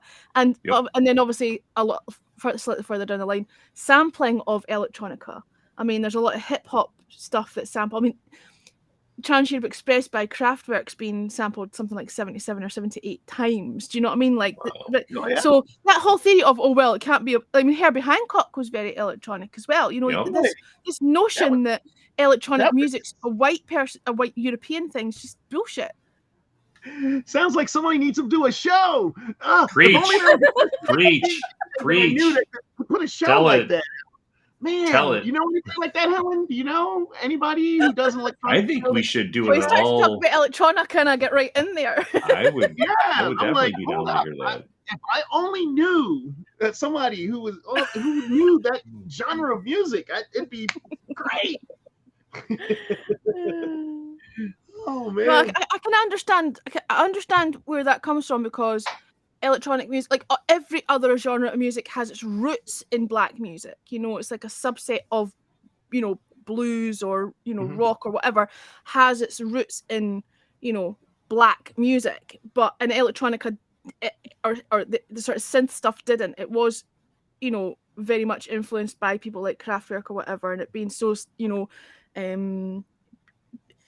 soulless, right? That's where that notion comes from. But actually, a lot of the early electronic pioneers, those bands had black guys in them as well. It wasn't just a solely white thing. And maybe that does need to be discussed more, because people do the show. Well, you have bands like Visage, right? Who they were never really seen. Nobody really knew who was in Visage, because it was a studio project rather than a band, right? So unless you're like big into that, you wouldn't necessarily even, around the time Steve Strange was the face of Visage, nobody really knew who the other musicians were that were involved in it, so I can understand why people might not be aware of that. But you're right, we should maybe have an actual conversation just solely on that subject. Save it for the show. We could do Play some Mondre tracks, Jim. I'd say Mondre, you would have a field day with those. Yeah. I mean, that is some really cool stuff. I mean, God, I mean, the list could go. I mean, you mentioned Herbie Hancock. Songs like Chameleon come to mind. Well, I mean, Auto Drive is another one of his that, yeah, there was a follow-up to Rocket that nobody knows really about. But the thing about, just to go to Rocket, thing about I don't know if you probably do know, because obviously you guys know your stuff, but people listening in the audience might not know that the video for Rocket was directed by Godley Creme. yes. And the reason that he's not featured in the video, he's just like on a little television screen. It's mostly like robotic. There's like a robot kind of mannequin type thing. I should really have had that queued up, but I didn't know we were going to discuss this. But the reason that was the case was because MTV weren't playing black artists. Right. And they thought that the song wouldn't get played if it was him that was the focus. So they deliberately kept the fact that he was black kind of fucking disgraceful, actually, really. Yeah. You know, welcome to American charts, you know. But that was actually a thing. And even getting Michael Jackson played on fucking MTV was a big issue. It was a big deal. Yeah. You know? Exactly. It took MTV would never touch Michael Jackson. It was MV3, and it was Richard Blade, of all people, who I mentioned earlier from SiriusXM, who was working at K-Rock, and he side hustled over at MV3, which is a syndicated music video show. The only way that then producer Mike Ramsey was going to be able to create some kind of a buzz is he started playing Billie Jean videos on MV3. MTV didn't play them at all. And then all of a sudden, MV3's ratings were going up. MTV started flatlining. And this is a syndicated TV show. So it was Bob Ramsey. Sorry, Bob Ramsey was the director. But Richard Blade said, we need to start playing this Michael Jackson cut. It's really good. And it went off like crazy. And all of a sudden, MTV started thinking, by the time Beat It came out, all of a sudden, Friday night videos here in the States on NBC would play them on Friday night with Eddie Van Halen, right? And so Friday night videos started playing it. And then all of a sudden, MTV jumps on the bandwagon. And they're like, we better start playing this in Prince. And they started all of a sudden jumping on. And all of a sudden, black was cool and black was hip. Before that, they were like, yeah. They were actively, people, artists actively knew. I mean, they knew that they wouldn't get their stuff played. Yeah. And that's literally why that video was made. I had to listen to WJPC and VON and BMX to listen to songs like that, and I wanted to get variety. Early MTV music videos weren't really a thing, right? It was all European videos to start with, because exactly. and Midge talks about this a lot. Yeah, those late 70s, early 80s, those early electronic bands, those pioneering synth bands like Ultravox, like Visage, there was no budget to make a video. They would walk into Chrysalis Records and say, we want to make a video, and they'd be like, why and the point that was made was, well, you can only promote one thing. If you're going to Top of the Pops, you have to be there, but you can put a video out to multiple different, that was the reasoning that Midge was doing for they actually had to raise their own money for the video. Chrysalis never paid for the Vienna video. Ultravox raised that themselves, and it was Russell Mulcahy who directed it. But the very early MTV videos, it was all Europe, because it was European bands that were making their own videos, and then suddenly it kind of caught on, and then record companies kind of saw that it was a good marketing tool, and then obviously it became a whole full-scale production. It got out of hand with look at Thriller, the budget for Thriller, things like that. But at the very start, record companies didn't want to pay for videos, and MTV didn't have anything to play on their station. It was mostly all European, because it was European bands that were making music videos. Right. Oh, there's no one was doing that here in the States at all. No, not yet. No. Right, but you guys were doing it, and no was the big credit was a gentleman by the name of Kenny Everett. Kenny Everett. Kenny Everett's video show was the first music video show I ever saw in my life. It was Captain Kremen, and there was like little bits and outtakes, but they would play music videos. And Yes. Yeah. I remember Kenny Everett when I was a kid. Yeah, and that was talking about influential, like in terms of Kenny Everett was again another one that was pioneering his whole. In actual fact, Kenny Everett was really shy, and the reason and Kenny Everett started on radio. Kenny Everett started on pirate radio, and then ended up on Radio 1. And the reason that Kenny Everett had so many little funny voices and little noises and little idents and things was because he was shy to talk. So he used to do all the craziness and all the things to link all his stuff, so he didn't have to do so much talking. And that's where he came from. And then obviously then he was put on TV because of the whole video thing. And that was something. But he actually started off on radio. So again, another pioneering genius, really, hot gossip in terms of no, radio. hot gossip. And a lot of those things might not, like, they haven't aged well. You know, the sexism hasn't aged well when you watch the Kenny Everett show now. I thought it was hilarious as a kid, but when you watch it now, it's like, this would never get made now. Like, it's too in your face, you know, it's too overt. But there were some things that were genius. Like, I distinctly, in fact, I'd love to find it now and put it on the screen if I can. I remember, I can't hear Rod Stewart's Do You Think I'm Sexy without thinking of Kenny Everett. Kenny Everett did a skit, right? And it was Kenny Everett as Rod Stewart. And every time the camera would pan away and then show him, you know, pan into, and it would pan away, his arse got bigger. He just kept inflating, and to the point where he just floated away, right? And I can't hear that song now without seeing Kenny Everett. That's stuck with me since childhood. Oh my god! It's like and he did a New Year's Eve show with Phil Lynott. I don't know if you ever saw that. YouTube that one if you want a really good party. The entire staff, the crew, they do a New Year's Eve special with Phil Lynott. It was amazing. Phil Lynott was apparently a really lovely guy. I never got to meet him, but I've got a friend who was a close friend of his, and apparently he was a genuinely really lovely person, and gone too young. You know, 1986, just gone far too young. But I remember hearing an anecdote. It was actually Billy Connolly, that the comedian, the Glaswegian comedian that discussed this anecdote, and he said he remembers someone saying to Phil Lynott, "What's it like to be black and Irish?" And he paused for a second. He said, "Like a pint of Guinness." And I just thought that's just the perfect answer, like a pint of Guinness. Yeah, yeah. Just humor, you know, sense of humor. The guy had a sense of humor. You had to. When you're an outlier like that, you definitely have to laugh at it, because you could let it eat you up, and may have contributed to him dying so young with the drinking and everything there. Yeah. So, but it's a lot of the pioneers have gone out like that. So, you know, drawing it back a couple of notches here, the Herbie Hancock, I was going to comment on that. You should check out the Grammy Awards for that year. They actually had a synth version of Rocket with Thomas Dolby, what's his name, Howard Jones, and Herbie Hancock all doing, and they had people like the robots in the video, like on the stage doing all the cool. Yeah, you got to look that up on YouTube, because it was live, all three of them wailing on Rocket at the same time with Thomas Dolby and them, you know, doing their thing. That's a great cut. Everett, they showed him late nights in the Bay Area there. And there was also the guy John Biner. I don't know if you remember that bizarre John Biner. John Biner? Yeah, Canadian. Yeah, he's another one that did a lot of the early video things. And he imitated whatchamacallit all the time, Johnny Mathis.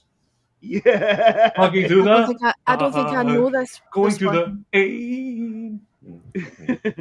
And then you also noted that the whole MTV racial divide thing, it just wasn't MTV doing bad things. Now, do you realize that there was 2 songs that actually sold 1 million copies back then and did not even hit the top 100? One of them, Rocket was one of the songs.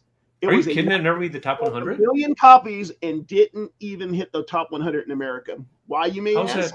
How's that possible? Helen, do you have a clue on how that may have happened? Because it was only the soul chart, or I don't know. I can't comment on America because I don't know how things work over there. Like if you were doing the U.S. charts, you may look at it and go, you know, sometime in the late 80s, it really went black all of a sudden. What happened was in the late 80s that American people who were getting mad, they were saying that, hey, there's this song Wild Thing by Tone Loc that's outselling Debbie Gibson's song 3-1, but yet Debbie Gibson is number 1 and Tone Loc is not even in the top 20. So the retailers went to Billboard magazine and say, listen, we hate the way you do your charts. You need to switch over to what we call sound scan. And it got rid of airplay because no radio stations were playing Rocket at the time. Got you. But people were buying the shit out of it. So Billboard did their charts based on airplay with sales. The minute they got rid of airplay being an arbiter of, one of the rating criterion, black music shot through the roof on the charts. It went from one thing not being on the top 20 to the next week #1 song in America. Got it. I was trying to figure it out because we played the crap out of that at the track. Yep. And it did not chart at all. Did not even sniff the top 100. Same thing with One Nation Under a Groove by Funkadelic. Only hit number 74. I'll be honest with you, I don't know what number it got to in the charts here. I wouldn't know that. Well, the UK didn't have that issue. They were, I think they've always been strictly sales. I mean, it was a hit. It was a hit here, but I wouldn't know what number it got to. Right.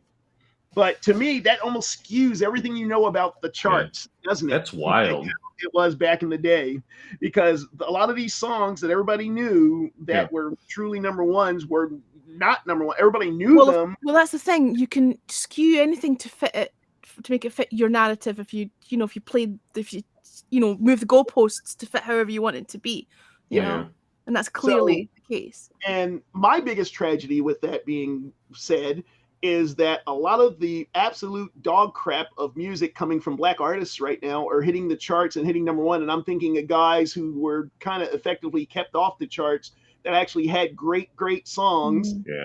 And were denied the chance of being #1 songs, like a lot of the Marvin Gaye tracks I think of, or the Al Green or the Barry White songs. I mean, they did okay, but just think of how much higher they would have been on the charts if they just went on straight sales versus airplay.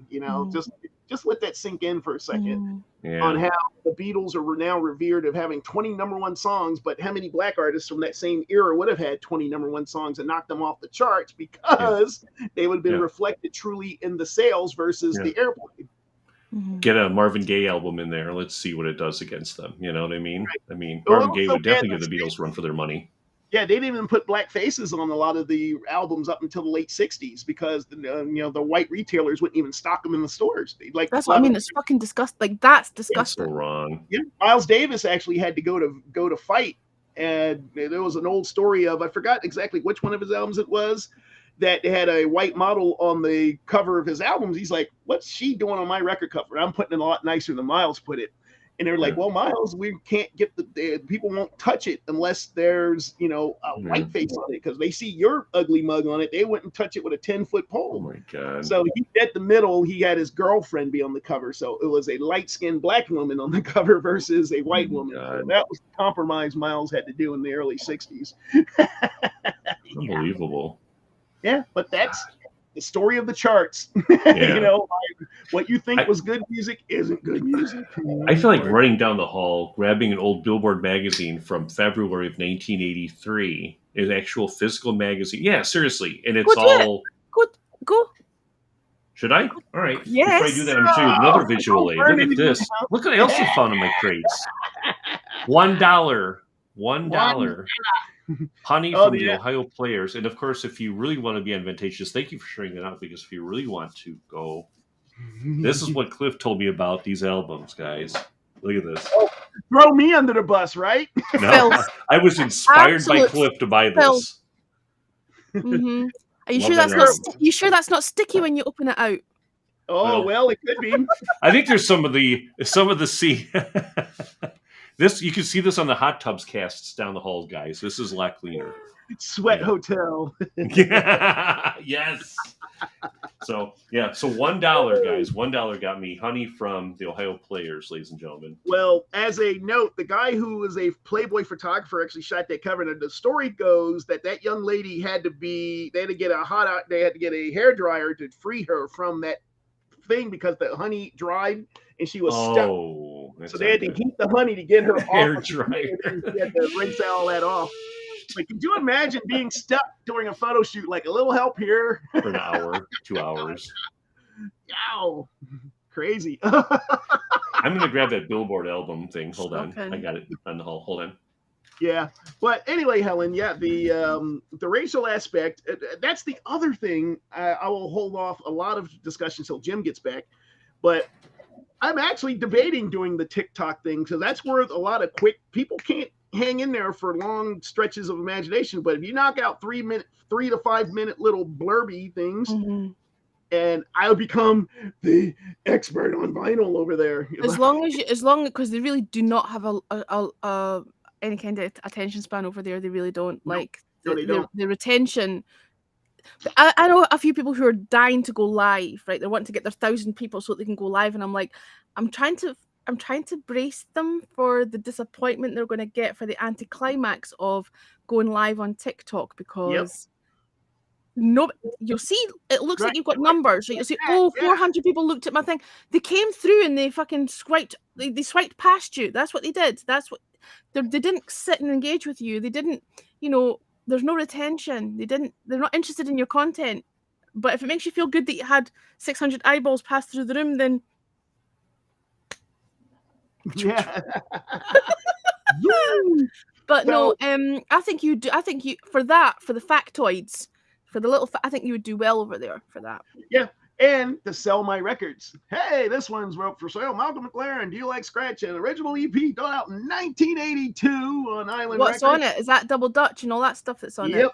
This one actually, the special party mix from Malcolm McLaren. And Do You Like Scratching? Hobo Scratch. Buffalo Girls, the DJ special cut mix, and a dozen more. No, this is actually an Island at the time. We're doing these mini LPs. It was a series that I know YouTube did the live at Red Rocks one.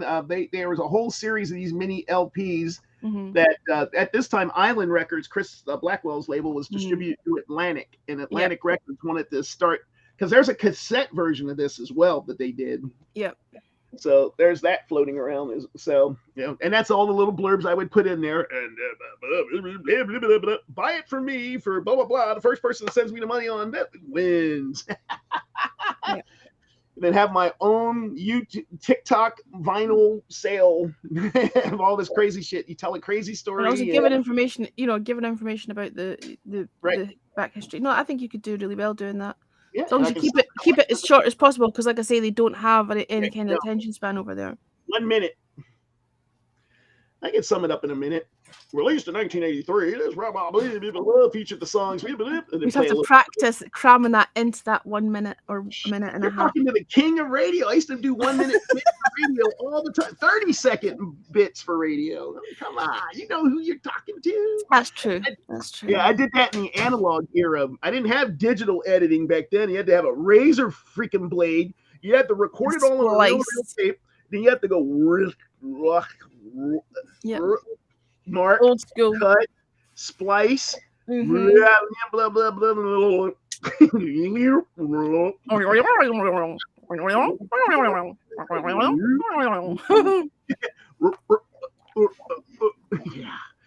People don't know what the predecessors had to go through to make this stuff look natural. These TikTokers have no idea. Us old people did so much for them back in the day to make it look natural. I think that's one of my most annoying things of TikTok is watching somebody's video who they have like 15 different edits and their faces jumping around in it. Instead of them being static and talking like this, hey, this is Cliff Malloy, blah blah blah. They go, this is Joe, and they keep, their head moves like, and it's like clipped together, and it drives me batshit crazy. It used to be the same reason I didn't watch Janet Jackson videos, because everybody's like, seriously, everybody used to talk about how great of a dancer Janet Jackson was, and I compared her videos to Michael's videos, where Michael's were one continuous one take where Janet's were edit. And I'm like, she ain't shit. She's doing this move. They're like, okay, freeze, freeze, freeze. I mean, I can look like a great dancer doing that. That's your next TikTok thing. Yeah. Yeah, we're talking the evils of TikTok, Jim, in case you I don't use TikTok. Well, that's what we're just talking about. The perils, no desire to. The pluses and the perils of it. Yeah, never have. Actually, I tried it once. I seldom ever post anything on mine. We're old though. We're the old guard guys. We're the creaky old bastards at the none shall pass. Get off my lawn. That's us. We're the people we make fun of. We are. Well, you know what you should do? We should take this video, this little snippet about TikTok, and put it on TikTok. Bingo. Got it. That'll be the first, only time I'll ever be on the first thing that Jim's going to put on is the new account that he's going to make. That'll be my introduction. Yeah. Hi, everybody. Well, we'd have to Hi, change. everybody. We fucking hate TikTok. Yeah. No, F off. That's it. And you know what the sad part about it is? Fascist bully boys. Yeah, to make it work on TikTok, you'd have to put me like in a tiny corner so you couldn't really see my race, because people on TikTok are very racially insensitive. I've noticed that Really? the black content on TikTok gets maybe 1/100th of the. They could be saying the exact same thing as a white person. It goes like this: the black guy gets 10, the white guy gets 100, the white woman with big tits gets hundreds of thousands of hits. She could, it's the craziest. It's funny you're talking about that, because there's been a few creators that have been discussing this and taking a month out of not posting any of their own content and just reposting, people of color and their content. And actually, so what you're saying actually makes sense. I remember that cropping up before. There's a guy on there called Honest Appraisal, and he's actually my favorite thing at the moment. He sounds English, but he's actually South African, and he quite often talks about, the whole, because he grew up during apartheid and all that kind of stuff, and he was, he was like part of. You've got to go into the army there. There's a conscription at a certain, and his insights are, although he's an old white dude, like he's what you'd normally like not want to listen to in terms of like discussing racial, but he's so spot on with everything that he says, and that conversation needs to be had much more frequently. And it's really sad that sometimes it takes an old white dude to discuss it for it to be heard. Like, that's sad. Well, and this is the sad, and the crazy part is when I go on TikTok, I am not showing what I look like. They can hear my voice. They'll hear they'll see the content. Well, I think that's really sad. Yeah, I'm going to have to do it that way, because I will otherwise be put in, he only talks about black music or black things and black, and there. Which isn't true at all, actually, either. But, that's really fucking sad. Which makes me wonder, because this even has to be a conversation. Is really sad. One at a time, guys. Okay, isn't TikTok owned by? Isn't TikTok owned by? Okay. Isn't TikTok owned by the Chinese? Mm-hmm. Yeah.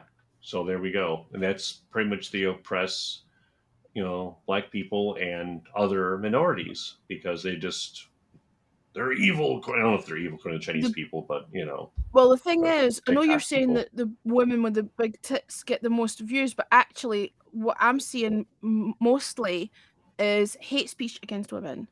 The misogynist, alpha male bullshit seems to get the most traction. Mm-hmm. Yeah, because it's almost, I follow these guys who are this one gal, what's her name? But she's the Gen X person. Let me see if I can find her. But she is freaking hilarious. She's a Jewish lady who she has the Rage Desk, like she's doing a newscast. And let's go over to the Rage Desk and think what their opinion is. And she's a Gen Xer, and she just starts going off like, "You fucking idiots! You!" And then she goes, "Okay, back to you." And then she goes, "Okay, and this is Gen X saying we don't give a fuck." So funny. I wish see if I could find her, man. I don't think Gen X was that butthurt. Back in the day, we kind of absorb crap. We accept it for what it is, Right. Now it's like everyone gets butt over the littlest thing. It's like, come on, suck it up, cream puff. Dude, I'm telling you, everybody has a bug up their ass about just just the craziest things there, because don't forget as well, here's the thing, that these guys, this new generation that are coming through, haven't known anything other than this bullshit. This internet, social media, anti-social media, in your face, 24/7 crap. Now, it's an old trope, like dissing millennials. Technically, I'm a millennial. I'm an older millennial. I was born in 81. Technically, I'm a millennial. So I get slightly triggered when people say they talk shit about millennials, right? And as it happens, yes, I do like avocado smash. I do. But and I only recently discovered that I do, but it's a thing. But You know, we remember a time where there wasn't the internet, and when the internet started, right? Yeah. And how it has descended into this fucking ghetto of crap, right? We've seen that happen. Whereas these guys that are so immersed in it because they've never known anything else. You know, you're saying they get butthurt over this, they get butthurt over that, but they've never really, that's their main method of communication with each other. You know, Right. if we were in a street and someone said something and, you know, said face to face, the person would get a smack in the mouth, the person would get, a clip around the ear, or, you know, some other such physical response to the things that we, but there's a whole generation coming through that have only ever been keyboard warriors and have never had the consequences of getting a smack in the mouth for saying something, you know? Yeah. Right. And that's yeah. got a lot to do with it. I'm not saying I'm old. You're saying that you're a cusp boomer. I'm a cusp. Yeah, I mean, I'm a cusp boomer. I was going to say, I'm not a cusp boomer. I'm millennial. Millennial. I'm barely Generation X. I'm a Zennial. I'm a cusp Gen X millennial. I was born in 81. Yeah. So I'm not a Gen X. I'm a millennial, but I'm at the very start of it. Ooh, because technically, I thought 81 was Gen X. Millennial. Was it okay? 1980. All right. Is what they bring it from. All right. So as I'm saying, I'm on the cusp of that. Yeah. You know, you're always welcome to be Gen X though, because you definitely vibe with what I do. Oh, all my friends are 10 years older than I am. So. Yeah. All my friends are like 10, 15 years younger than me. So my softball teammates got it. Get me started with them. They're all in their 30s, you know. It's like, God. Poor kids. And most people at work think I'm in my, early 40s, late 30s. And I'm like, no, I'm 58, dude. And they're like, what? Yeah. You acting the stuff, you blah, blah. I'm like, yep, I'm that guy. And I heard the best comment, or I read the best thing. You know that Edith Bunker on All in the Family, her scripted character was only supposed, she is 53 years old. Edith fucking Bunker. Oh, Archie. Really? 53, dude. Archie! I'm 15 years old. I mean, I'm 5 years older than Edith Bunker. That's right. Archie! Archie! That's right. Oh, my God. So, yeah, that's the, well, I found like Corbett Pasco is the Chica's name there, and she has the... have to work around here, and unfortunately, Troy, you are a master at the art of time suckage. It's time for a Gen X update. Remnants of a 16th century ship that served as the inspiration for Goonies have been found off the coast of Oregon. Baby Ruth's for everyone. Dabbing is a thing. That's dabbing your vaginal secretions behind your ears or on your wrists or other pulse points. It was made popular by a TikToker, so no, it was not, in fact, Tom Robbins and even Cowgirls Get the Blues really thinking he was doing something and inspiring all of you? Just us? Okay. Justice Alito is on a bragging rights tour in Europe. He's mocking foreign leaders who condemned his Roe v. Wade decision. He also claimed there's a growing hostility toward religion, forgetting, of course, that religion has zero place in state law. I don't have a general hostility toward raisins, but what the fuck are they doing in my steak? This, of course, is a hot button issue. So we're going to the rage desk. I need to be on a plane in a couple hours. It's a disaster in here. But we need to talk about where this dude's hard-on came from. The religious one. The dude that could not believe that anyone not from the U.S. had anything to say about U.S. law is mouthwashing with the spittle of a British jurist from the 1600s. This mother non-fucker cited Sir Matthew Hale not once but twice in his flagrantly stupid opinion. In case you haven't heard of Sir Matthew Hale, he had some women executed for witchcraft and also defended marital rape. That guy sounds extra secure. Like you can see his Tinder profile, right? So Alito uses 2 treatises from this succubus, one of which does make the claim that marital rape can't possibly be a thing because that's what the woman signed up for by walking down the aisle, never being able to say no. Did I mention this was quoted in an opinion in 2022? Such an overwhelmingly rancid piece of nutty dog shit was Hale. But the entire process for questioning rape survivors and questioning their credibility and their character as people all originated with him. This man hated women, hated them. And one of our sitting justices is the president of his fucking fan club. So maybe when you're speaking up against this shit, I'm gonna need you to yell. Josh Hawley will be releasing a book entitled Manhood, the Masculine Values Americans Need. He'll be releasing his manhood next year. If you're about to go after younger generations for anything except recycling fashion and shittier music, you're going to have to go through me. Olivia Juliana, a political strategist for Gen Z for Change, was recently targeted by human toenail Matt Gaetz. To counter her pro-abortion work, he decided to body shame her. She's 19. She took that 5th grade insult, wrapped it around her fist, and slammed $1.6 million raised for abortion funds across the country through Gen Z for Change. You can help her reach her new goal of $2 million by clicking the link in my bio. That's all for tonight. Remember, we're Gen X. If self-loathing were a sport, we'd all be Olympians. I have to work. I love her, man. She puts out the coolest content. I just die of laughter because she's just so on the button. Love it. Sharp as a tack. Yeah. Oh yeah, man. And the glasses thing, I'm just like, oh. I'm all over that too. I'm all over that. I'm hooked. How long does it take her to edit all of that, though? Imagine that. She knocks them out like one every other day, so that's awesome. She's on it. Yeah. Nice. It's like almost like a full-time job. I know. But the rage desk part is what gets me. Let's go into the rage desk and see what they think. Fuck. It's like me every day. Helen's rage desk. Helen's rage desk. I knew you were going to do that. I knew you were going to do that. Helen's rage desk. Hello, this is Major, and you're listening to Helen's rage desk. Oh, it's funny. Anyway, you went to go get something to show us, Jim, and you haven't shown it yet.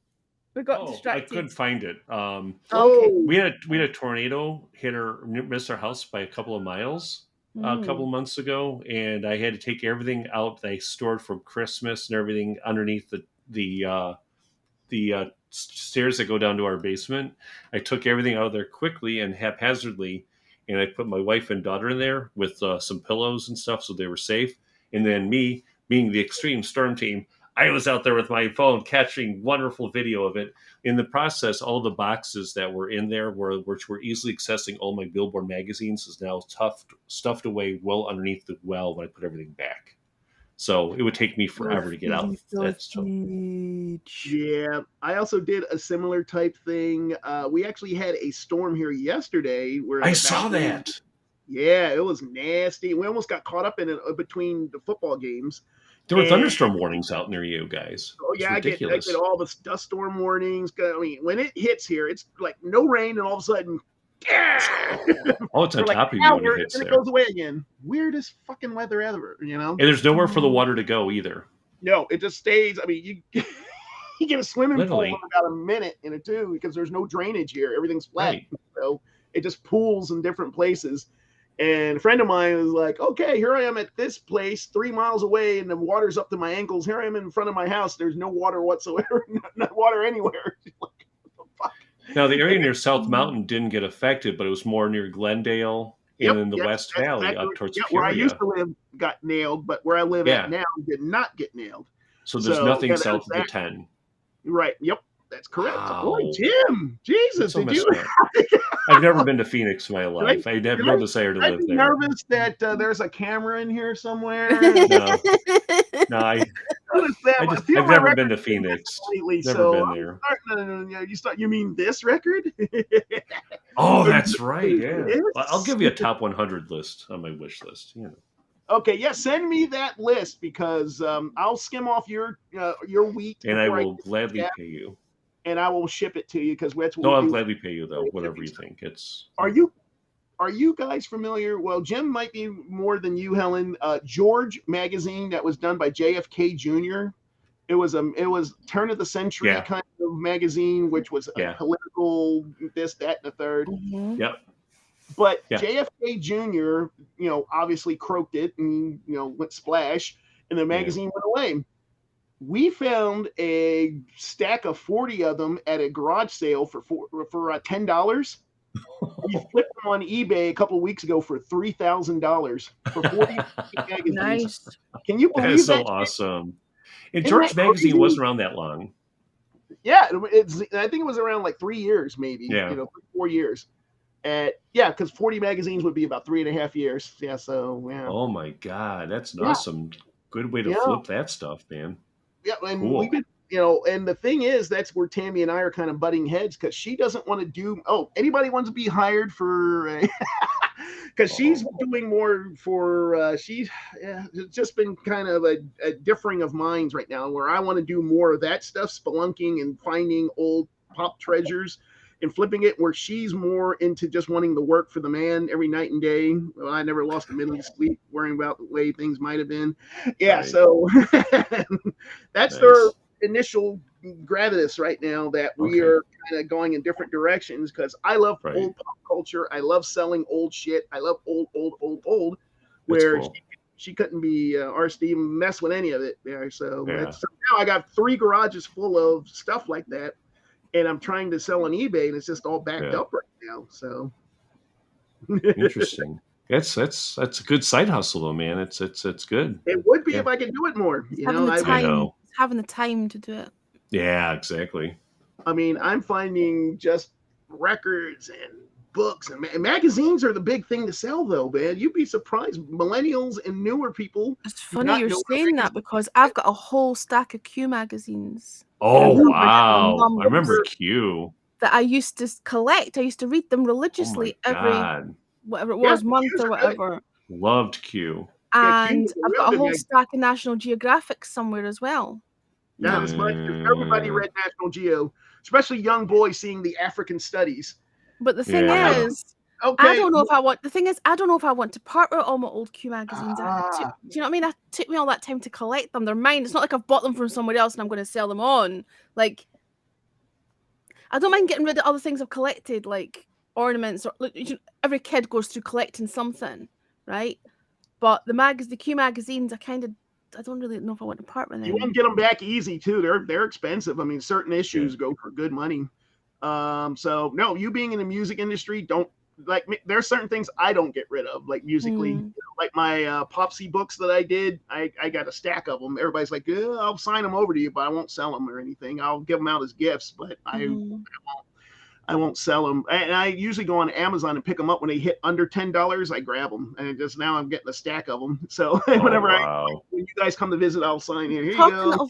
Talking of gifts, can I just do a very quick kind of interlude type thing? I am trying to get I don't know I think we've still got viewers watching us. I'm trying to get subscribers on Twitch, right? I've got followers, but I don't have any subscribers. I think I've got 2 or something, right? So what I was going to do is I had these little mixtapes, these little 3D printed mixtapes made. Chris Wiegand from, I don't know if you guys remember Chris. You put that up on your socials. Yeah. He made these little plastic.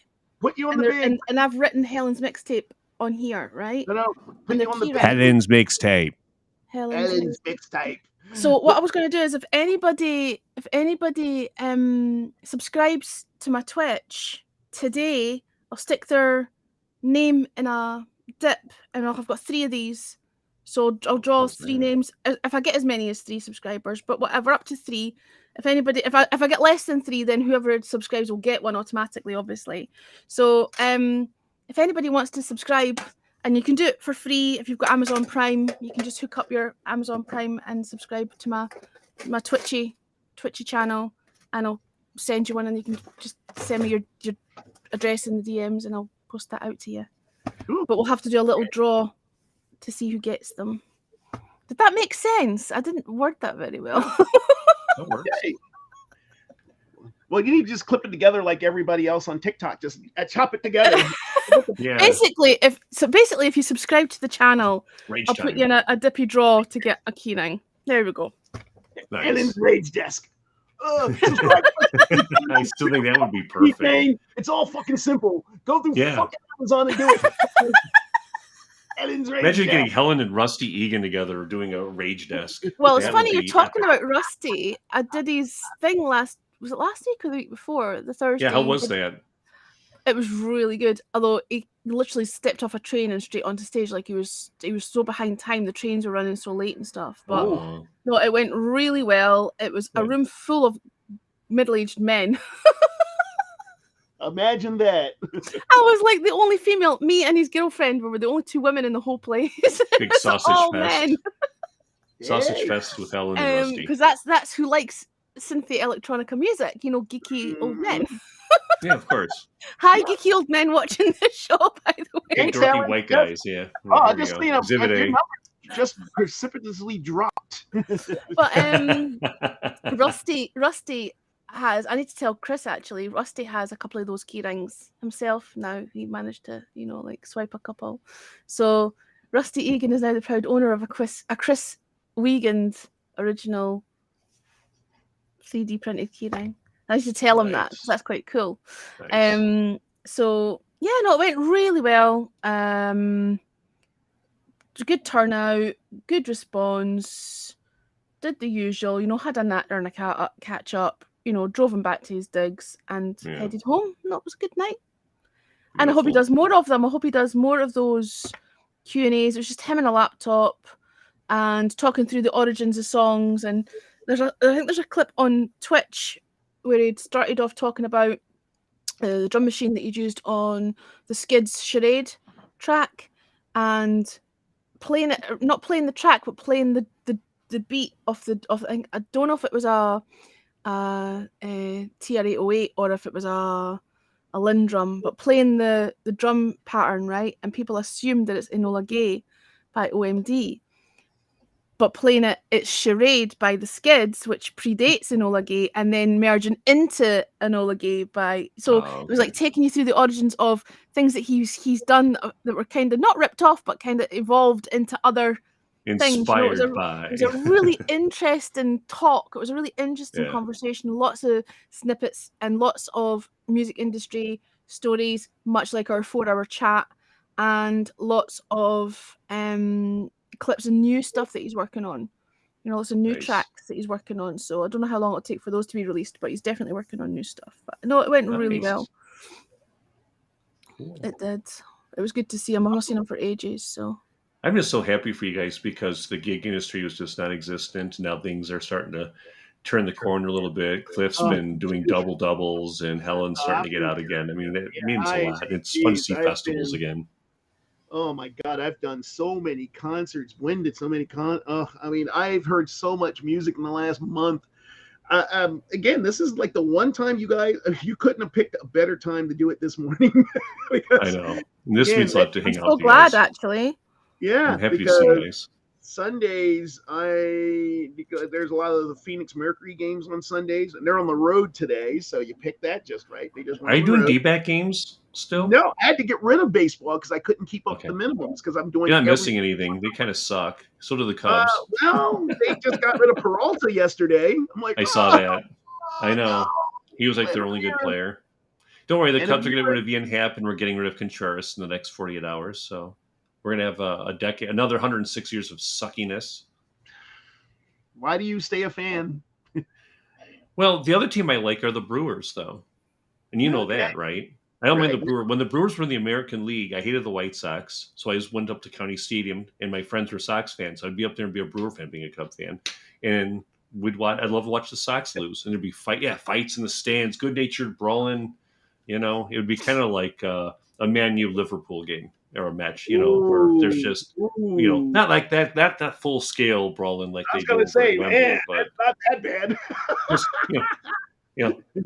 so no, but so the Brewers don't bug me as much as the Packers. Packers are like what the Cardinals are to me in baseball. The Packers are to me in football because I'm a Bears fan. But the Brewers don't bug me as much because they're not like goons or they're not thugs or nothing like the Cardinals or they're not cocky like the Cardinals. They're just getting drunk and watching baseball, man. It's fun up there too. I mean, God, you go up to a Brewer game and then you go to Summerfest. What's not to love about that? And then you start like 11 in the morning, do day drinking over at Batch 48 or Batch 54. That's on 54th and Blue Mound. You pregame there, or you go over to Steve's on Blue Mound. You pregame there with some JMO. And then you walk down to the stadium, to AmFam Field, preferably when the roof's open because it's hot as what when it's closed. Watch the game and then go to Summerfest, Milwaukee. It's fun up in Milwaukee. Nancy here would know. So the Brewers don't bug me as much as the Cardinals do. Yeah, exactly. And I have to be careful when I hear Cardinals. I think of my franchise. No. The other franchise that stole Paul Goldschmidt from us. Yeah, I know, right?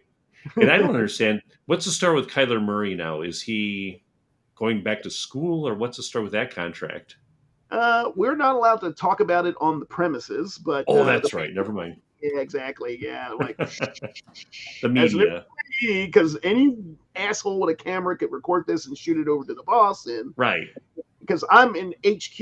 I mean, I'm in the bowels. I know. I saw Michael Bidwell yesterday, where I was doing the alumni luncheon yesterday, and I'm one of the 3 people that work there in there. Oh, so I don't mean to. Related, and same with the Suns. I'm pretty entrenched. So anything Suns and Cardinals, like I know. I should have brought it up. My mom's best friend is a relative of the Bidwell family when they were here in Chicago, when they were the Chicago Cardinals back in the 60s. Wow. And then they moved to St. Louis and subsequently Arizona. So I do technically have family involved in the Cardinals family. Okay, back to you. Sorry. All right, so let's drop the sports thing because I get to hear the big Sorry. Noise coming off Helen. Her demeanor just changed. Like, sorry. No, it's fine. Sorry. You're fine. Yeah, We're back. I just don't have anything to contribute to that conversation. But that's no, okay. I'm sorry. I'm so sorry. Yeah, that was rubbish. No, don't be sorry. Good grief, that's fine. I'm okay, good. well, let's ask a related type question to what you said about Rusty's get together there. Mm-hmm. Blurry. Why is there such a divide on the fan base on electronic music there? What is the appeal? What makes it appealing to men that not appealing to women? What is that? What's that disconnect there, do you think? Well, I think,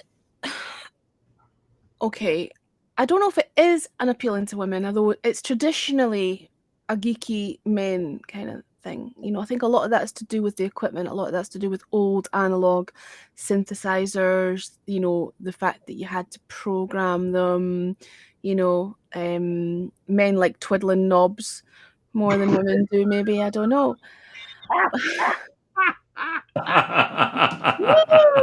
But there are a lot for his pleasure. But there are a lot of female, and I said this fairly recently on Twitter. There are actually a lot of really good female acts at the moment that I've been playing on mixtape that I'm discovering that are fairly new, that are releasing stuff that's really decent. There's been a couple of really good tracks recently, and I mean, I've always loved that as a genre, but it's always predominantly been male artists. You know, there aren't very many early electronic female artists, unless you want to deep dive into things like, you know, the Doctor Who theme and Delia Derbyshire, and it wasn't really synths, and it was, you know, the Radiophonic Workshop and all that kind of stuff. But Doctoring the TARDIS. But for the most Time Lords. for the most part, you know, most electronic pioneering that's because I need another cup of tea.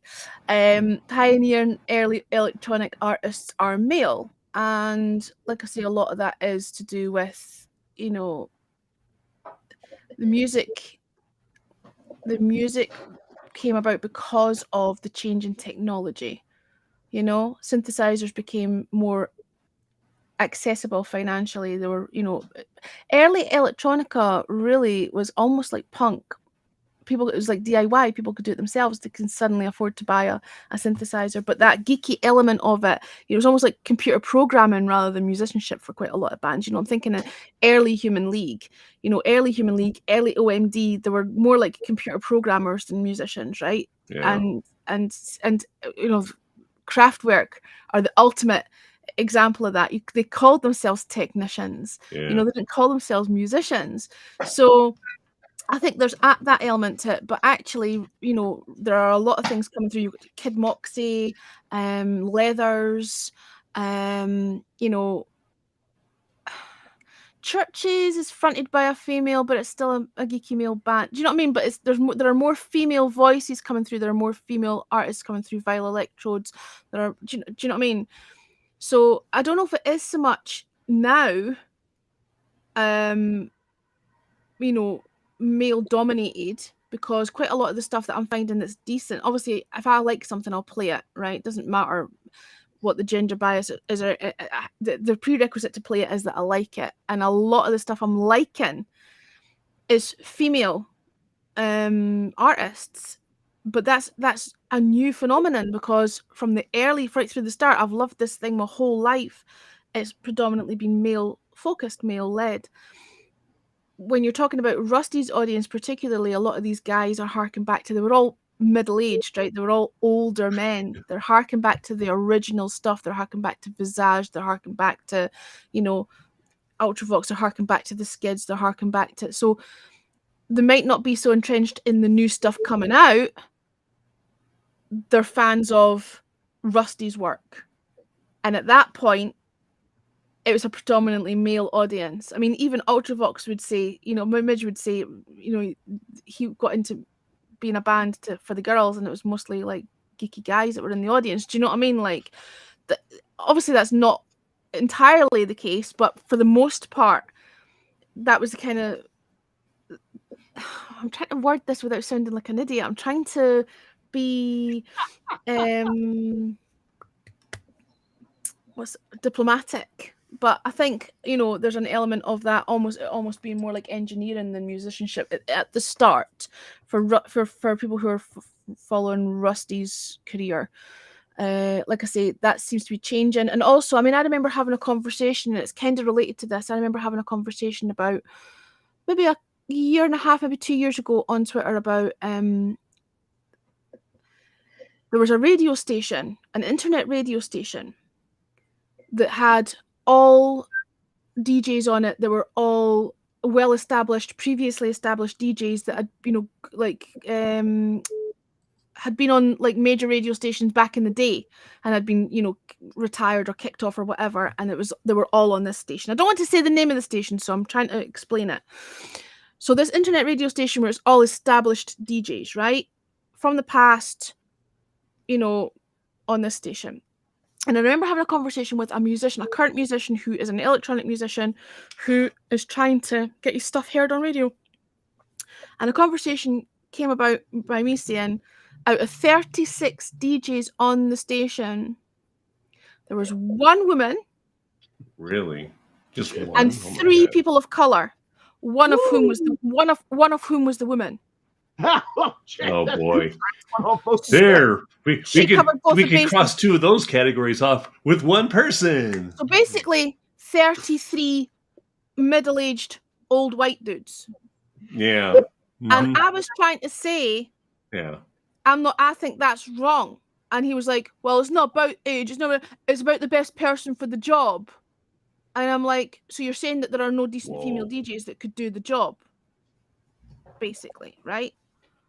The guy was an arsehole, and he was totally missing the point. If all you've ever got is all you ever get, nothing will change. Everybody needs to be represented. If you're not being represented, you're not going to think that you can do that thing, okay? I'm sick of being told it's only old white dudes that know what they're fucking doing in terms of radio, because I'm still getting, not by my station I hearken to ad, but there's still an element, an undercurrent of that happening, right? And then that station ended up defunct. Oh, wow. Quite a lot of those DJs ended up on 365, which is where I am now. But the difference is the guys at 365, and I don't think it's been a conscious effort, the guys at 365 have a very wide spectrum of its diversity, okay? Yeah. I'm not the token female on there. There are a lot of us. It's, if your show's decent, we'll put you on. That's their attitude. That's their philosophy. This bullshit of, oh, well, it's nothing to do with age. It's nothing to do with being a man. It's the best person for the job. Really? So what you're saying is that I would be shit at doing that job. And then look at how Mixtape's performing. It's 2 shows are in the chart at the same time. Number 1 on one chart, number 4 on another, number 15 on another. They're all top 20. Mm-hmm. Don't sit there and tell me that because I'm not, middle-aged with a penis, that I don't know how to fucking produce a decent radio show. It's just ridiculous. As it happens, that person, I vowed to never play that person's music on my show, which is a shame because they're heavily influenced by Ultravox, and actually they're not brilliant, but they're not bad. They probably would have got some airplay on Mixtape if they hadn't had a hellish attitude. And it's really important. That really got to me, 36 DJs, 3 people of color. and one woman was one of them. Fucking outrageous. Wow. Absolutely outrageous. That just shouldn't be a thing in 2022. Exactly. Mm-hmm. It really hacked me off, and I'm getting all ranty about it because it really hacked me. I was basically being told that, well, you're not good enough to do it. You're not good enough to do it. You've not got a penis, so you're not good enough to do it. Wow. There you go. All you have to do is just look at those charts now. What was that about the rage desk? That was, well, Right. Desk. Helen's Rage Desk. I'm going to record that. I'm going to keep it. That's my ident. I can do that guy who goes, Helen's Rage Desk. like that. I can imitate that. I like to imitate that guy. He should get. But it's that same kind of thing where, like, yeah, there are women coming through now. God, it's 2022 for crying out loud. Why are these guys? They're treating it like it's the Masters Golf Club, where it's just a bunch of, where back, even recently, it just seems like it's just excluding a big chunk of people here who have contributed immensely to this industry. Like to think. You know this stuff, and look at the charts. I even wrote down the bloody notes to remind myself that you were number one on the list. We like to think that we've come. We like to think that we've progressed. Yeah. Right. Both in terms of women's rights and people of color and LGBTQ. We like to think they've progressed, but actually there's still a hell of a lot of fucking work to do. It just seems much more overt. It just seems less overt now. It is much more like kind of just insidious under the surface. Yeah, they want to sweep it under the rug and pretend it never happened. It was never there. But to answer the question about the sympathy thing, because I realised I kind of went off on a tangent, Professor, and you did ask me a question, and I feel like going, No, that was good. I'm glad you. We're the most focused people on this platform. We're laser focused. Come on, what are you talking about? I forgot what I was going to say. It's gone. There was a point I was going to make, and it's gone. Rage desk. Yeah, no. It'll come back. It's when you were asking about the whole sort of like, electronic music back in the day was so pioneering. It was new, and it basically led the way and blazed the trail for what came for the next 40 years after it. Yeah. Electronic music now is much more mainstream. Okay, you had dance. There's a synth in everything. You listen to any pop record, there's a synthesizer in it, right? It's a go-to thing. Back in the day, it was like, you can't be part of the Musicians Guild and play on Top of the Pops because you're a synth act. Gary Newman couldn't get his card to play, to be part of the union to get on Top of the Pops back in the day. Because the computer does all the work for it. Bullshit. But it wasn't seen as real music. And now that electronic music is mainstream, and I'm not talking about the stuff that I play, the sort of synthwave, independent, but I'm just talking about generally electronic music is everywhere. Yeah. Of course, it's going to encourage more women to be involved in it. Of course, it's going to encourage women to, put their own stuff out there. And like I say, there are a lot of artists coming through that are female that are really like geeky synth people. I consider myself as a geeky synth person. I could sit and talk about analog synthesizers for hours, but we're few and far between. But that's becoming a much more common thing. So I think there was a room full of men at Rusty's thing because they're all harking back to the original stuff. They're not really listening to Leathers and Churches and Marshall and the new female stuff that's Kid Moxie. They're not listening to that. They're harking back to the early stuff. Wow. I hope that answers the question. Yes. I have a 5-minute warning. I got to be out of here at the top of the hour. Same here. I just Tammy just hit me up going, "Are you still on Twitch?" Yeah. Yes, we are. Yes, this is so fun. Shall we wrap it up then? This is so fun, though. God, we're at the 2:30 mark, so fast. Perfect. Yeah, let's do it. I'm so glad you were free. That was cool. I know. Oh no, I'm so glad you guys invited me, man, because I don't get to talk music. one job I'm Cliff the usher. The other job I am, Cliff the whatever you want to freaking call the me. Photo there. bug. I am not music Cliff anywhere, but here, because even the photography Cliff is different than this guy, because the photography Cliff, I have to talk about other photographer most of the time. I don't talk about my photography. This is the only place I get to talk about me and what I enjoy doing and what I enjoy listening to and what I have enjoyed listening to, and something I know passionately about and can share with people going like, here we go again. No, these are fun stories. What you shared with us today is just, when anyone hopes up a Mandre or a Mandrill vinyl record, you've won us over. And those will be in my collection. They'll be in good hands. I do think that sometimes these talks can come off as being intimidating. Sometimes it's a bit geeky, and it's not. I don't know how the audience, like, our people are our people, right? We're all kind of geeky music geeks, right? Yeah. But for the most part, like, some people watching this will be like, okay, this is really like, this is too, but that doesn't matter, because we're enjoying having the conversation, and we need to do it more frequently. I think it's been such a long time. We've not been on, since the other platform, shut down. I feel like I've kind of lost my people. So I'm glad that we've reconnected again, because you're my people. And we should probably aim to try and do this maybe once a month or something, or at least is whenever I'm open. Yeah. So I have it a month. I have the luxury of having a month ahead of time placed out on a calendar for me, because my jobs require me to plan a month ahead. So it's easier for you to approach me like now to talk about a month from now, easier than a month from now talk about a week from now. So right now, say, hey Cliff, we would love to get together on X date. At least a month out, I can put a big X on it and block it out and say done. Well, let's do that. We'll talk in the group chat, and we'll pinpoint the next date. Then let's do that, because I think that we should. I think we're all missing that little element. We're all missing that little thing. And it was great having Badges here last time. I was hoping that she could maybe pop in again this time. I would love to have had Christina in.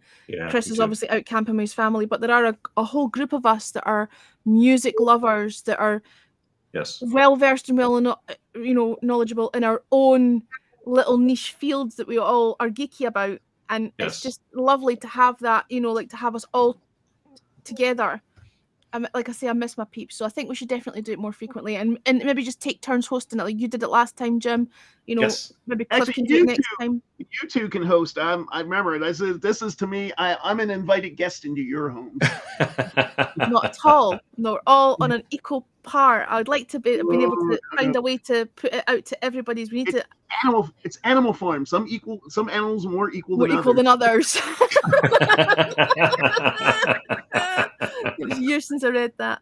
But no, I think we should do that. I think we'll have a chat, and we'll try and pinpoint it down to a more, and maybe try. Definitely. I know it was such short notice. I mean, I said to you guys, is anybody free? Maybe if I'd done that sooner, we could. This was fun though. I would do this again in a second. I mean, do I have yard work to do? Yeah, but it's still, last I checked, it's still sunny and bright out for another 5 hours. I can pull it off, and I love just spending time with you guys. And it's fine. You've got your time limit. You've been told when to finish, and as long as you stick to that, you might be allowed out again. Right. This is fun though. So I won't keep you beyond your time limit, because I want you to be able to come back.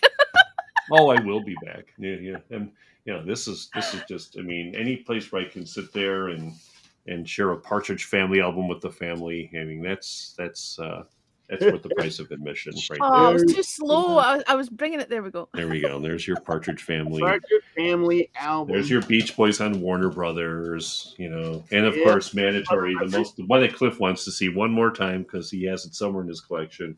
And there you go. There's your sticky. There's your sweet sticky thing, baby. That looks so uncomfortable. Just what a wee shame. I don't know. Hey, that young lady now can go to comic book conventions or music conventions, and aren't you the gal who? She's probably like 80. There is a great article on the gal who, if I could get up real quick, because I keep her up there. Let me see if I can actually point at her up there. Can't quite see her. But she's the whipped cream and other delights model. Oh wow. There's an actual, the Herb Alpert album where she's sitting there in the pile of, which was shaving cream, not whipped cream, of course. Oh wow. And she was pregnant at the time. That's why she looked so. And there's a picture of her now. So she looked so. She had arthritis. What did she have? Arthritis? Rheumatoid? What's going on?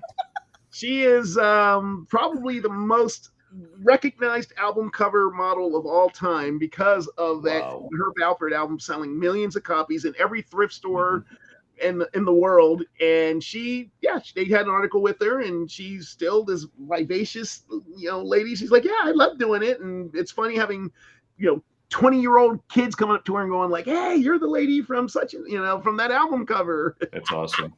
That's cool. Whipped cream and other delights. And I keep a picture of it up here on my wall just because when people come over and check out the album, they're like, oh, is that album valuable? And I always give it the wink like, oh, yeah, it's really rare, man.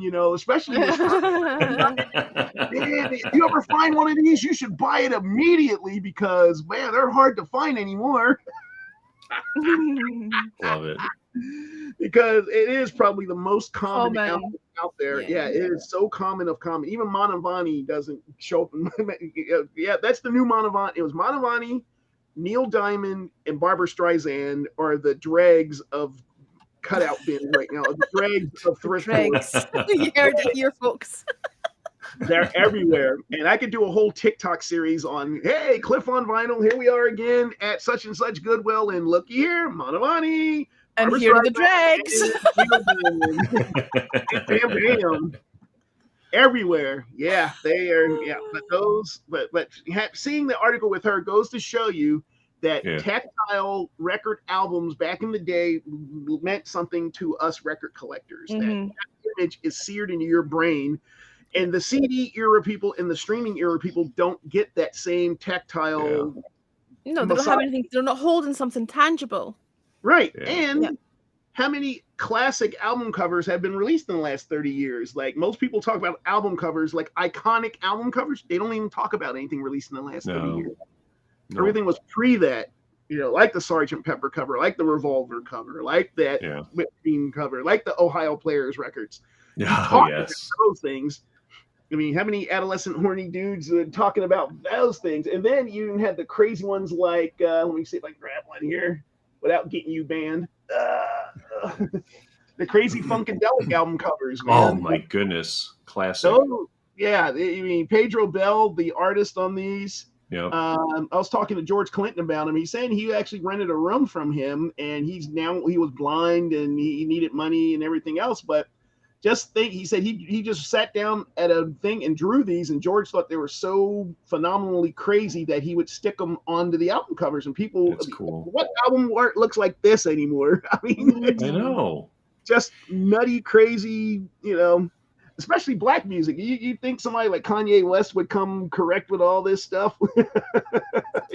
I would take that in a second. That's amazing. It's nutty. Love that artwork. Yeah. And then look at the inside too.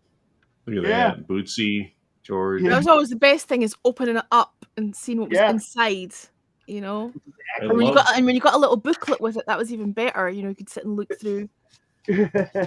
So, kids missed out on that whole experience. They're getting back to it now. Thus, the perfect time for me to sell it, my vinyl, to the next generation. To leave it, tell its story to the next 60 years to somebody else. Somebody watching this broadcast will hit me up going, hey, do you want to sell that? And I'll go, yes, you're 20 Sell years from old. The boomer generation to Generation X. Yeah, boomers to X to boomers X to millennials to Gen Z, and et cetera. It'll be in good hands. There are kids that are, Gen Z, kids who are into their vinyl, that's a thing. I get hit up by them all the time. That's why I'm going to TikTok. I'll see you dinosaurs over there. No, I actually think you would do well there with that, with the little snippets. I think that would be a good. But you will not see me face because I am too black for the format. So you'll hear my voice. You'll know who I am. That makes me feel so fucking sad. Just hearing you I say am. that. I have to be a popular man by not being unpopular. Hi. Talk like a white guy like this. Hi, I'm Jerry Todd. Give yourself two first names. Talking about no Ernie. Hi, I'm Jim Anthony. There you go. Let me give myself two first names. Hi, I'm Jim Anthony. Mornings. Here on KRAP Radio. So wait, Cliff, what's your middle name? Lamont. Can't touch it. That's No. Hi, Rody. I'm Cliff Lamont. Not white enough. Mornings. Lamont with an E. Okay, my mom just had to add that little twist to it. Like, it's Well, black. there's an old Chrysler back in the 80s. Remember the Chrysler Lamont? Those were nice. Those were nice rides. The transmission crapped out for 70,000 miles, but And before she passed, I did ask her, why did I get the name Clifton? And she says, it's just something I thought of at the time. I think there's a deeper story than that, but she's not. She went Clifton on Davis. You know what the story is. That was after the fact. Like, Clifton Davis. That's my Clifton, mama. Never in the can 70s. say goodbye. Yeah.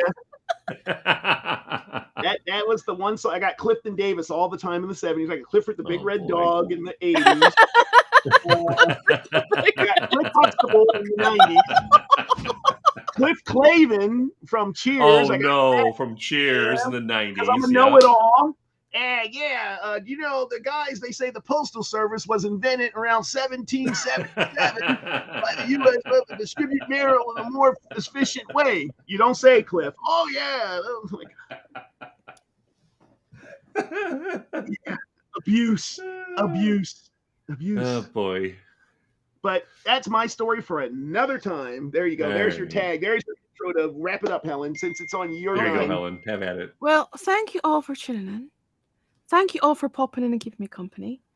No, we really have to do this again. I know we've said it, but we need to again. We'll and you're getting pinged and dinged and get off the air, Helen. And we're wrapping it up now. And thank you all for popping in. And I don't think I've got any subscribers, but you know, I'll double back and check. I'll subscribe. Don't send me that. I'll subscribe, but don't send me nothing.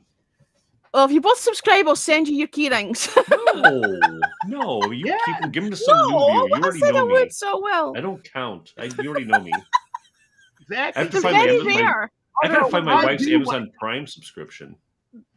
There were only 30 of them made. Let's see, Twitch, because I'm in the. How do we even? Let's see, Twitch. I don't know. You can figure it out afterwards. We'll wrap this up. We're going live. I want to tell people in real time what's Everett, going on. we're going live. Mute the tab. Mute tab. Okay, here we go.